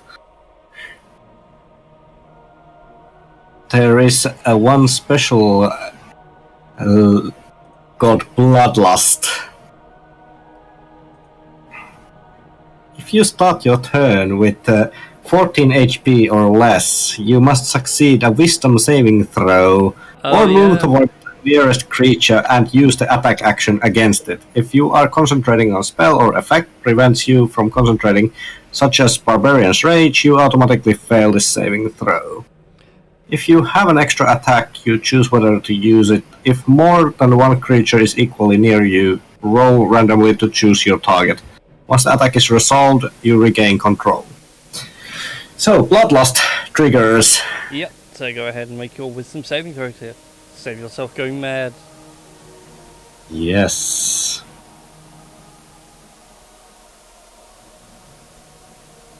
Yeah, no. Yep, you are attacking at random.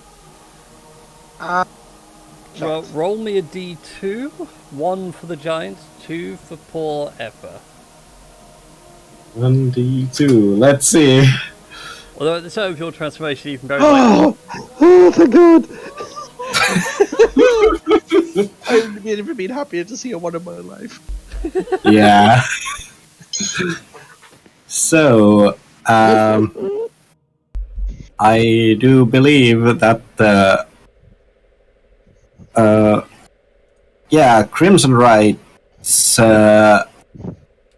imbue a weapon to strike for 1d4 extra damage of your chosen type. Yep, and you pick On Thunder, activating... right? Yeah, I will first of all roll 1d4 because of the damage. Because damage caused by Crimson Rights. So effectively you Ooh. take 4 additional points of damage, so you're now down to 6. 6. And then what that means, I think we are gonna go with slashing damage. Okay. And this is... I don't remember. Do I have extra attack or not? Not the feature that gives you 2 actions, but you do have your bonus actions from your predatory strikes. Yes. So... Is it with an advantage or... No, they're just normal rolls now because Barry is active and aware of you, even though he's startled that you've gone from rabbit to wolf. And you've rolled the damage. You need to roll to hit first. Oh, right. There we go. A 12 sadly is a miss against Barry. He's got a bit of a gut on him. Dang it. So even if like you lunge out with your claws, they just like thump, and it's like attacking Jello. Ugh. Dang you. Rabbit Dang. man became wolf. I want to keep you. Oh no, I've just realised something I have to do now. Oh, Alright. Oh my, what a cute little bunny rabbit. I will name him George and I will love him and hug him and pet him and squeeze him. God dang. Don't forget though, you got your bonus action to take another swipe. Yes. Let's see how this goes. Dang it! Wow. The universe doesn't want you to hit Barry. Yeah, apparently not. Well, with 2 swings, you just poke at the fat of Barry. Nothing really happens for him. Next up is Tink. Okay, let's see what I can do. Is he not good with anything? So so if I threw something at him, would it bounce off or No, if you throw whatever something I at- would do would still do some yeah, damage, yeah, it still even if hits it him. wasn't. It's just more like Fox is not hitting hard enough to pierce the Yeah, rubbery flesh. let's do that instead.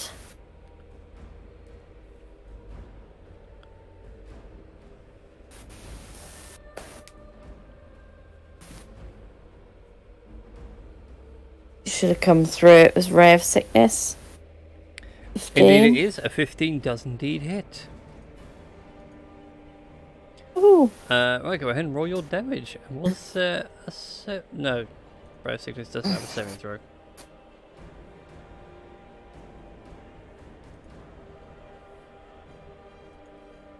Did it?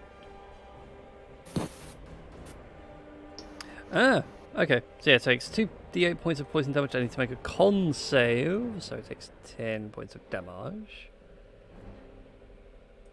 So it takes 10. I need to make a con save. Barry's rather good at a con save. Natural 1, natural 1, natural 1. Apparently, though, D&D Beyond does not want me to roll dice at all. Fine. Roll20 has the honour of rolling the dice. Oh, for a second I thought it was that line was a 1. I know, but sadly not. This is an 18, so Barry's fine from the poisoned condition. So yeah, he gets hit by this right, it seeps into some of his wounds and they start to fester and rot, and he just looks at him and goes, "Oh, that's not good. Barry's not good." Right then. Anything else you'd like to do for your turn, Tink? I don't think I can really. So Alrighty then. That brings us to Captain Das.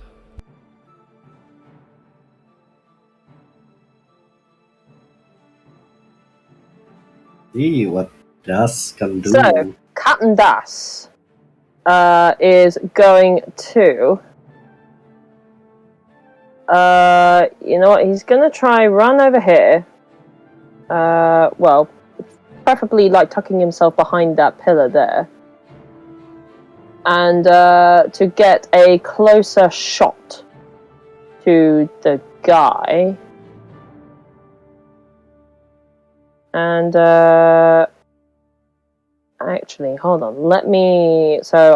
Hang on. I just ran from here. 1, 2, 3. Okay, so I ran 15. So potentially speaking, I could flank back. Could I? No, I can't flank. Because I cannot no, you flank. can get random. I can. To flank. Yes. Yeah, because I've already moved 15. So if I moved like 20, then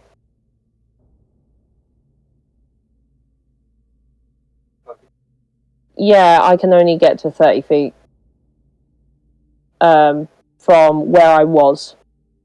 Yes. No. Yeah, okay, in that case then, let me tuck myself behind this pillar thing there so I can still kind of see this door here. And I can also see that door there. So I'm just keeping an eye on both entrances. Because then I will take another pot shot at Mr. Barry.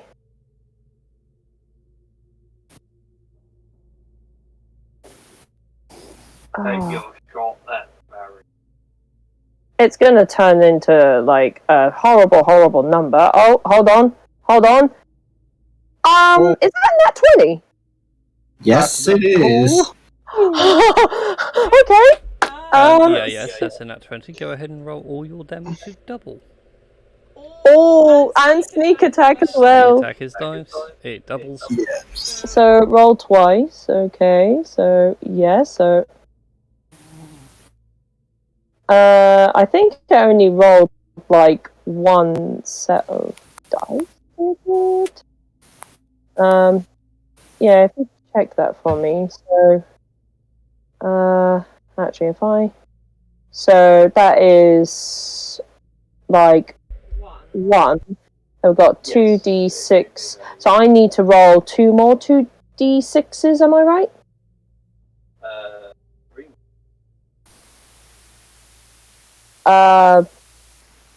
Wait, so hold on. Yeah, hang on. I'm thinking okay, I've already rolled 2d6, so I need to roll 3 more? Holy fudge duck. Okay, I'm going to do it for roll 20 because, my god. So that'll be 30 points of damage in total. Jesus Christ. Could I aim for the eye? You most certainly can. Yes, I will aim for the eye. And he goes, ha! I bet you didn't see that one coming.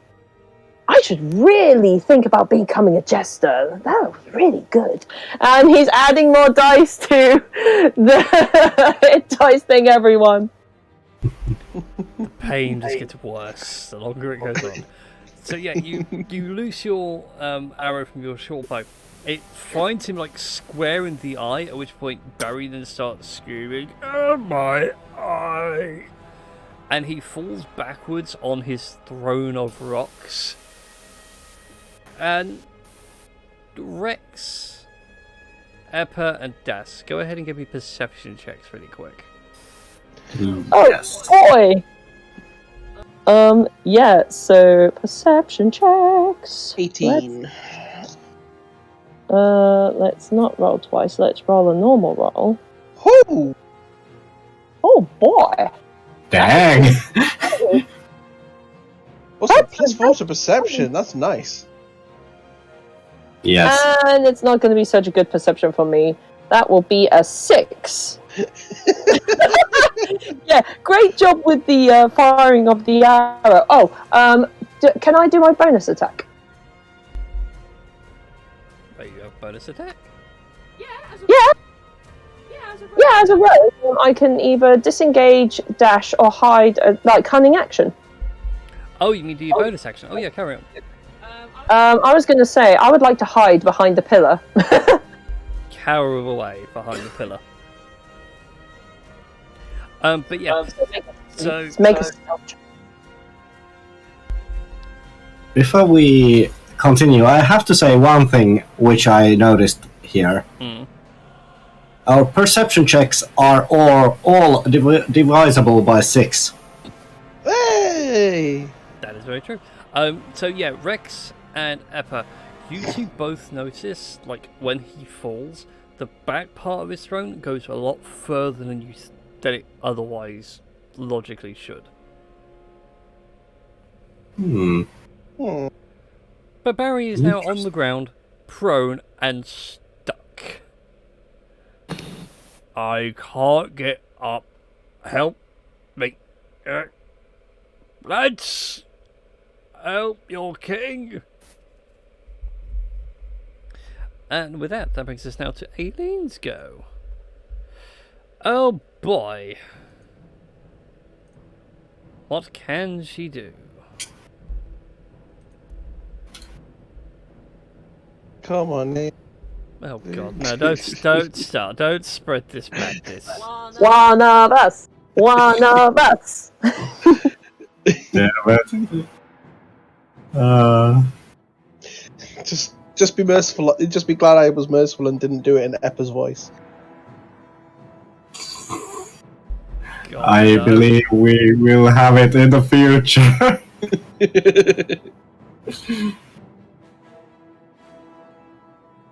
Right, well, she's going to use a bonus action to do healing word on Rex, because, well, Rex is going mad. Yes.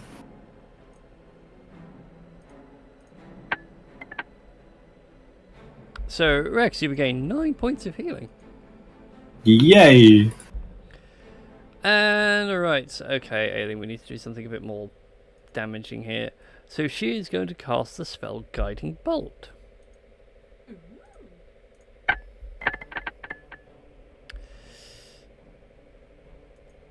Just Whoa. about hits. Holy cow. Unfortunately, though, that has burnt both of her second level spell slots for today. But yeah, but with that, that's the end of her turn. She's just gonna keep saying to Rex to keep going. Don't you dare stop. And then that brings us to Eppa's go. Okie doke. So, fun fact for everybody in the party, I have no damaging spells. Ah! Ew, what? I'm in character. I prepared my spell slots this morning for buggering around and experimenting with cows. Not fighting. Again, you what? Oh, sorry, Bob. Sorry, Bob. Oh, God. Sorry, Bob. Oh, dear. Pillow fell on him. Poor So- Bob. I know. Poor Bob, for he is but an innocent kitty. He is. And it made me, like, move my leg to go sorry, and it got his tail underneath it. Also, hi everybody from Bonus Action Heroes who just rated us with a party of 6. Welcome to the madness. Ooh. Hello. Hello. Hello, people. You're watching a giant bonanza. Barry. Facing Barry Bonanza. Barry bonanza because of facing a giant. Oi. Just to double check something. Captain, did you say that you had a gun before? No, I don't. I have a short bow and a short sword, but that's about it. Okay, cool. I must have misheard something before. Never mind. That was me hoping for a chance to shine. But no, never mind. So, I'm gonna do 2 little things. First one is gonna step around this pillar whilst I'm not in engagement range. And stay out of engagement range, because I don't want to be taken out in one hit, thank you very much. And I'm going to use, as a bonus action, Draconic Cry. As a bonus action, all enemies within 10 feet of me, which includes Barry. For the start of my next turn, myself and my allies have advantage on attack rolls against anyone that could hear me. So everyone has advantage on attack rolls. Ooh, nice. That's impressive. That's like levels of advantage going on right now. He's pro, guiding bolted, and now he's being screamed at by a very angry kobold. Well, the thing Yes. is, he's next, so if he's sensible, he's going to stand up. I had to follow that up with using my other second level spell slot. He's on the ground, correct? Indeed, he is prone at this moment in time. Cool. So, as he's on the ground, this is a slight deviation from what Web normally does. I would like to cast Web to essentially lock Barry to the ground so he can't get up without doing a test. I'll allow it. Cool. One cast of Web. So hopefully he will stay on the floor. And then I'm going to use the rest of my movement action, since I've used 10 to get the hell away! Run, little one, run. I am a snack. In both spellings of the word. Leave me be. Yes. Barry, just stay on the floor. Get ready for some blood and go. Yeah, that will be Eppa's turn. Yes. Alright then. It is now Barry's turn. Barry is going to stand up. Oh, sorry, I forgot to say one thing. I completely glanced over it. When we did the Draconic Roar, rather than tiny little whelp in like as you would normally expect from Eppa. It is full on. Hang on, was that a tiny dragon? It's not some like weird creaky noise. It's actually genuinely quite scary. Secretly, your trick is actually you've got like a MP3 speaker behind your back, just loaded up with wild dragon noises. The real secret is trauma. Anyway. Yes. All right. Well, Barry's going to attempt to stand up, but he's going to have to make that dexterity save first to try and get out of the webs. And I don't think he's going to succeed because, well, Barry is a big boy. And Indivion, of course, is not playing fair, so roll 20, come to my aid. That's a 15, which I believe meets.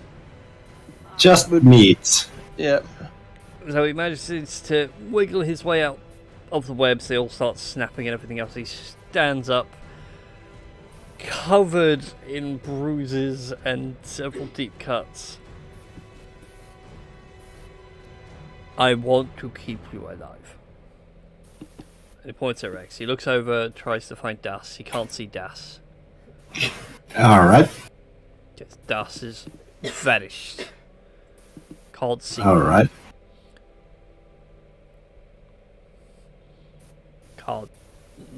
Doesn't want to hit the ladies because, well, Barry is a king. He has a code of conduct. Yes. So really, he only wants to hit the kobolds. Racist. No, he's going to have to hit the wolf one and just have a rag instead of a pet. Yes. Bad Captain, sit still. Ooh. Wait, hold on. Was that for me?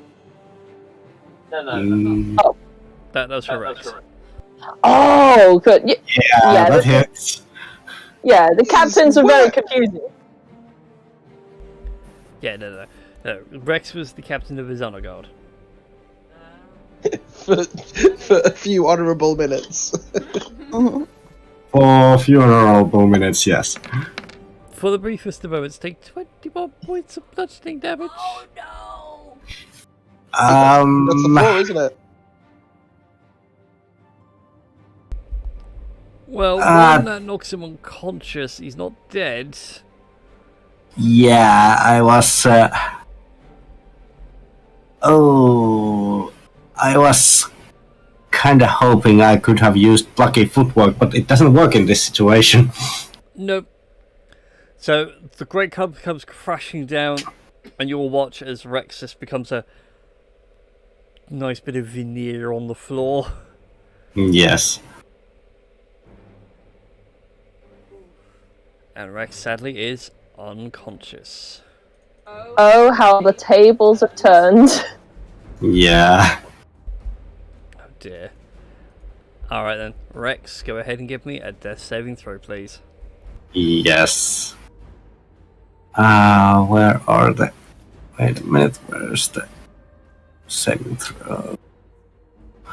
Where's the death saving throw in the sheet?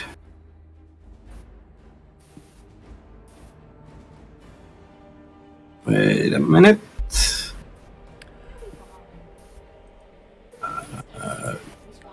Not feature or traits. Right, so if you do the damage you took earlier, so 21 damage. Oh! Oh no. What? That can't be right. No. What? What? Rex is instantly dead? No. Supposedly, yeah, but that doesn't check out. No, that's not possible. No, it's not possible. I deny this. I too deny this. DM, Right, you take got 1 my point of count. damage. Why is it saying that? Oh no, so that's the count on the Yeah, screen. that's the counter screen. Okay, no, that's fine. So yeah, if you look at your sheet, Yeah. when you're now at 0, where the health would be now, that is your now death saving area. Oh, okay, so... And if you click on that, that now pops out the HP management, and in the middle is the spot to roll your death save. Yes. I should know. I've been Here we go. And wait a minute. That saves management. But how do I roll it? Oh, like that. Ow. No. That's a fail. Oh no. Yes, it is. Hey, at least it wasn't a critical fail. That's, Yeah, it wasn't a critical fail, thank God. that's true, so that's only one mark. One down, 3 potentially to go. That was too close. Yeah. So yeah, there we go. Alright then, that brings us round to Tink for her go. Okay. Yes, I've got to move Bob. The look he's just given me, because I've bent over to get to the laptop, which I can't move because he's currently now laid under because the pillow fell on him.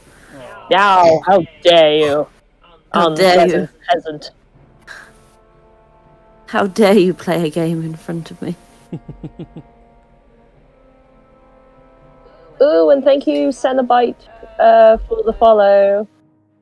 I just seen it on the Twitch chat. Yeah, thank you, Cenobite, for the follow. I much appreciated. Also, I should apologise for the echo. Me and Tash are kind of in the same room, and I have to keep muting my microphone because we're not on separate mics.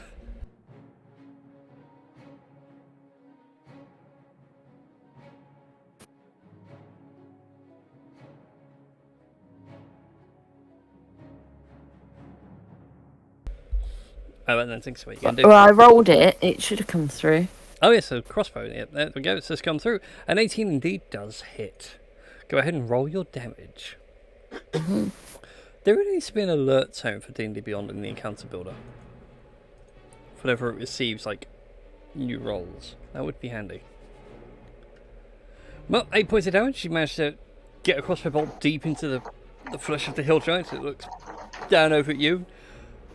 That hurt, little one, little pretty lady. Sorry. I got this image how you're like, sorry, so sorry. Ching, ching, ching, just unloading in people. What are you, Canadian? Anything else for your turn, Tink? Are you all done? And now I'm done. Alright then, that brings us to Captain Das Big Claw. Right. Okay, because I did that awesome stealth check from earlier, does this mean I get to do... Oh yeah, but that I get to do it with advantage anyway because of Eppa's awesome flavoured draconic roar. Okay. Yeah, I was going to say, that should have applied for Tink as well. Oh yes, it would. So go ahead and roll another light crossbow for me, Tink. You might crit, who knows?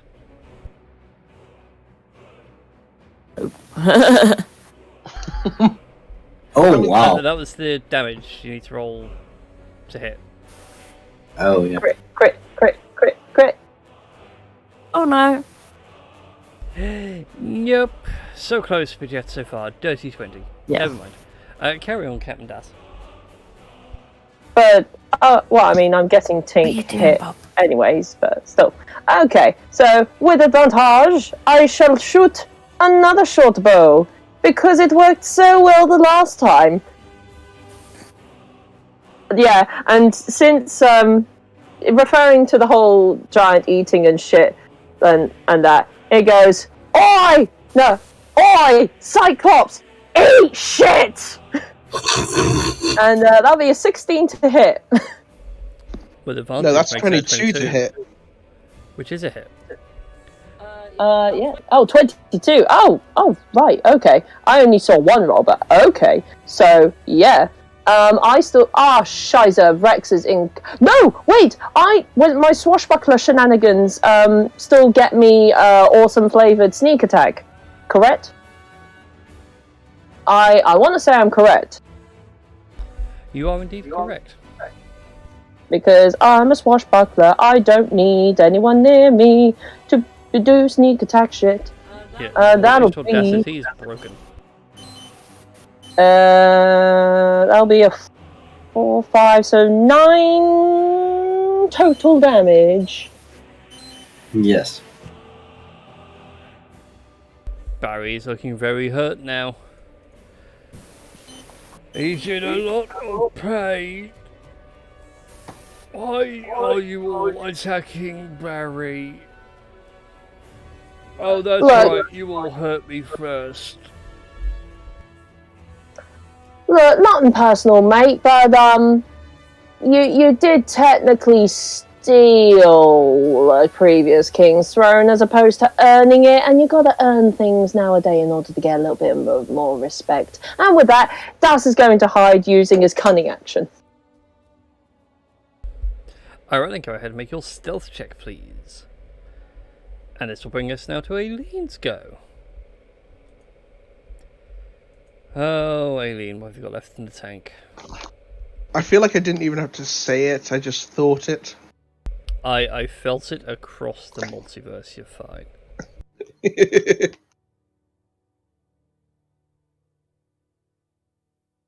Yeah, 22 for stealth.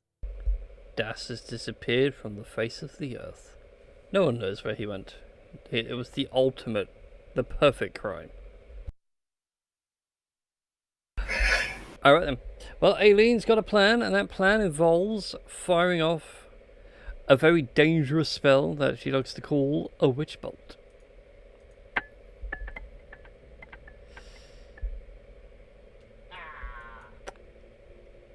Wait, doesn't she get advantage because... Yeah, she does. I just realised that as well. So let me Oh, re-roll that. thank God.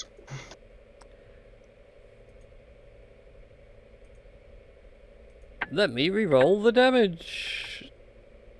Mildly better. Not enough to hit though. Oh, damn. Sadly not. Yeah, it's just one off. So a witch bolt has appeared, but it's flying around Barry, and Barry does not care. Eva, it is your go. Eva. You said that witch bolt's still flying around, right? Correct. Yes. Correct. I'm simply taking advantage of the fact that this is a thing. Can I use an Arcana check to essentially redirect that into Barry? I will allow it. Awesome. I don't know what the DC is going to be, but here's an Arcana roll. It's a natural 1. God damn it. God damn it! Dang it. No! You focus all the arcane training that you've had for the few years you've been alive. No. You have no idea how witch bolt even works. Just spit in the face of your arcane talents. Also, why is the music stopped? Because it's so tense and awkward at the same time. It's brilliant. I'm going to assume that was my action. Indeed. Do I have anything useful as a bonus action? Not at this range.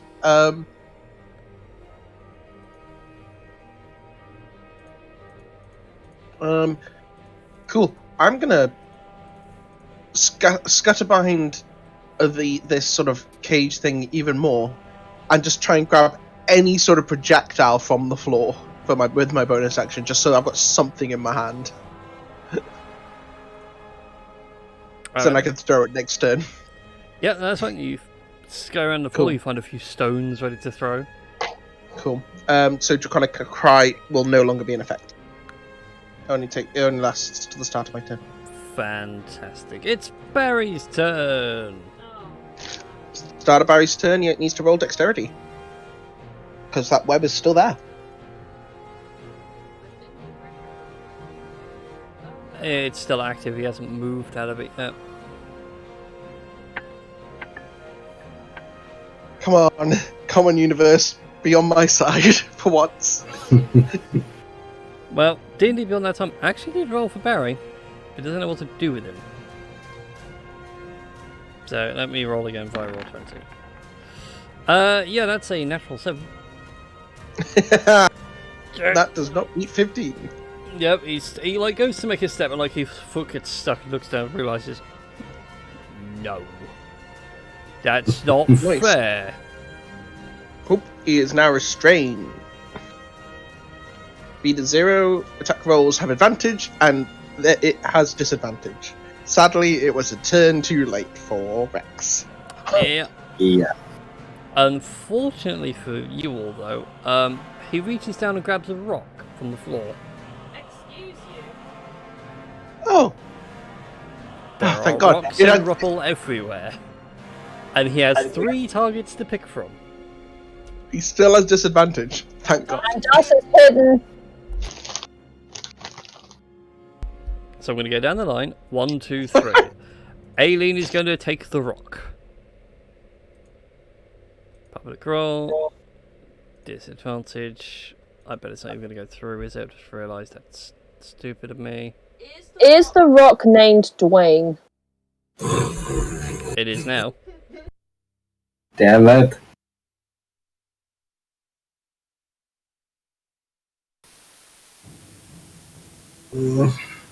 That freaking pun.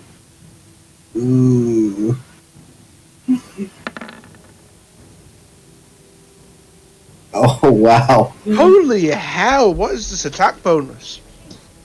Yeah. +8. I'm just rolling really well. If you mouse over it, it tells you what it is. I just rolled a that 16 is- and a 19. Sadly, Aileen still takes a rock to the face.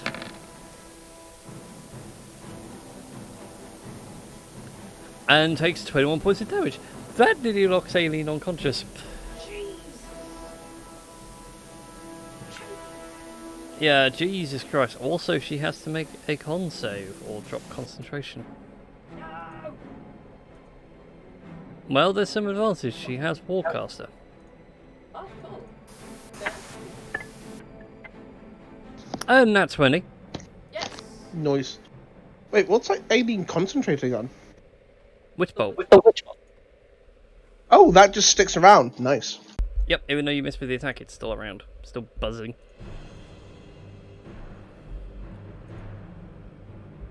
Right. That's all the Hill Giant can do. Rex, I need you to give me another saving throw. Okay. Yay! I have some good news for you. Yeah. Yes! Congratulations, Rex. You blink for a second and, like, you feel like the worst you've ever felt. Mm-hmm. You look down, it's like, you know, you got that tinnitus ring, everything's a bit blurry, you look down, like, there is blood everywhere. It's definitely your blood. Yep. And you're conscious, you're awake. Yes. Unfortunately, that's all you can do for this turn. Yeah. Because death saving throws happen at the end of your turn. Yes. Which now brings us round to Tink's go. Yep, we're still having a go at. Oh yeah, the giant is still standing. He refuses to die. Mm. And it hits. A 19 indeed does hit. What is it, Bob? He looks at me every time I have to lean over to roll. I'm like, I have to do that because. Did you roll You're that sat with in front- advantage? No. Because you have advantage. It Because is. he is restrained. Happy days. One of these days.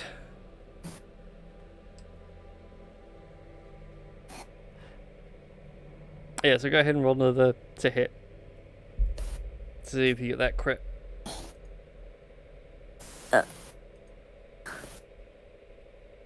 Ooh.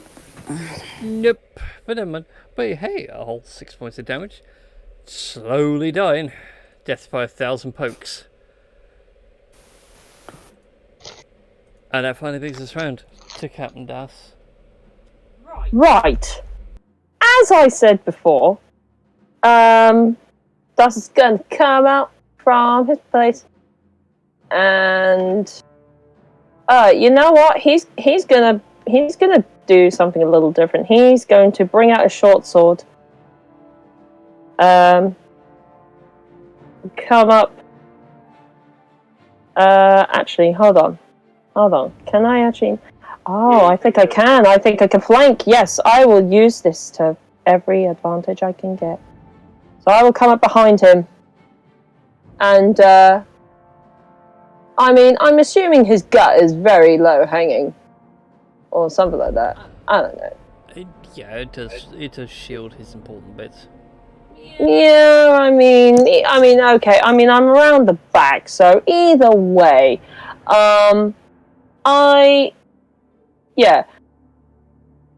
Okay, I'm just gonna roll anyway, and then if he does die, then I'll like describe how he dies. So this is with advantage because he is flanking, and also with a wizardy thing because it's good. Because it's good. If this nat 20s. It's like, why is there advantage? A wizard did it. A wizard did it.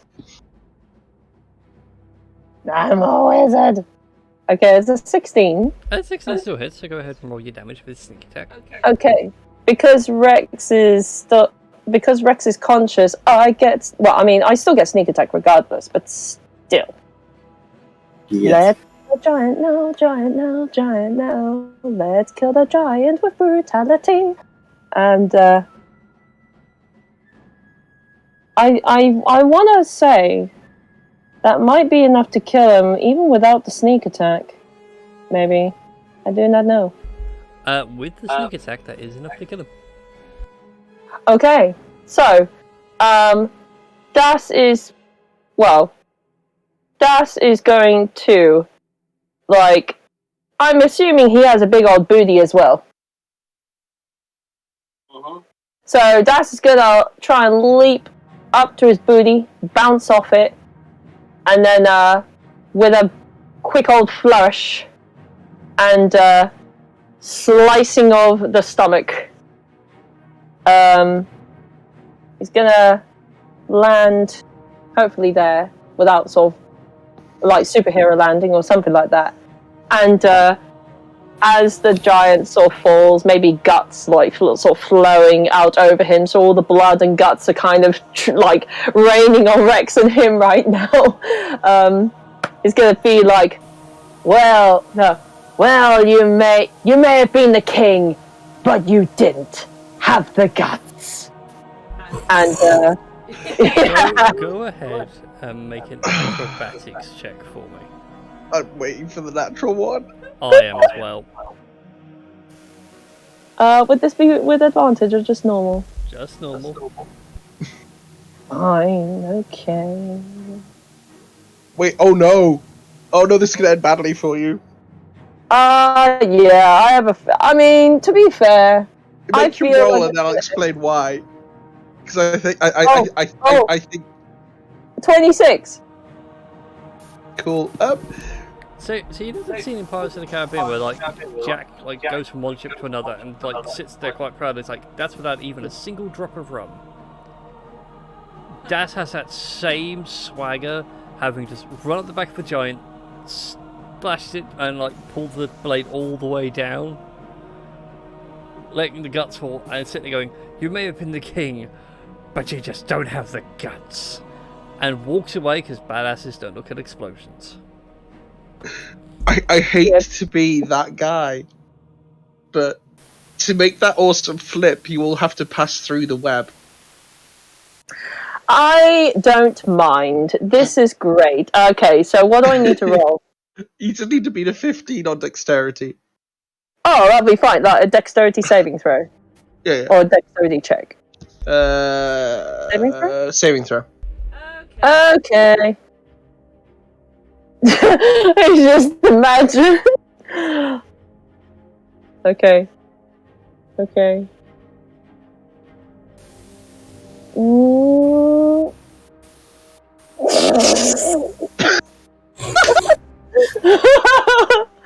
Yeah, what? I can just imagine like Das trying to do the heroics and he just flies against the web face first. Yeah. But there's always got to be some comedic slapstick hilarity to Das's actions. There always has to be. He can't be badass all the time. Well, that is true. That is very true. I mean, 10 out of 10 for the jump. Yeah. He's just consistent. One second. Well, Epic clicks his fingers. Which I imagine just means that Das just goes, drop, straight onto the belly. yep. Into the guts. Into the guts, yeah. Oh, Das, you emerge from the belly of the beast. You'll be like, Great. Draped finally, but the giant falls with a hefty thud. And congratulations, ladies and gentlemen, you have survived an encounter with a hill giant. Oh boy. no one else arrived. Well, that's something we'll have to pick up next week, because we have overrun our time a little bit. Just a tiny bit. Near bit. So for those of you that have watched us this evening, thank you all for tuning in. Apologies for the sound issues.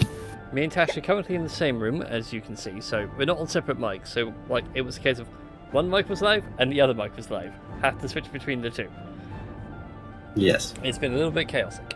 But yeah, if you haven't done so already, please feel free to follow the channel. It's a great way of supporting us without ever spending a penny.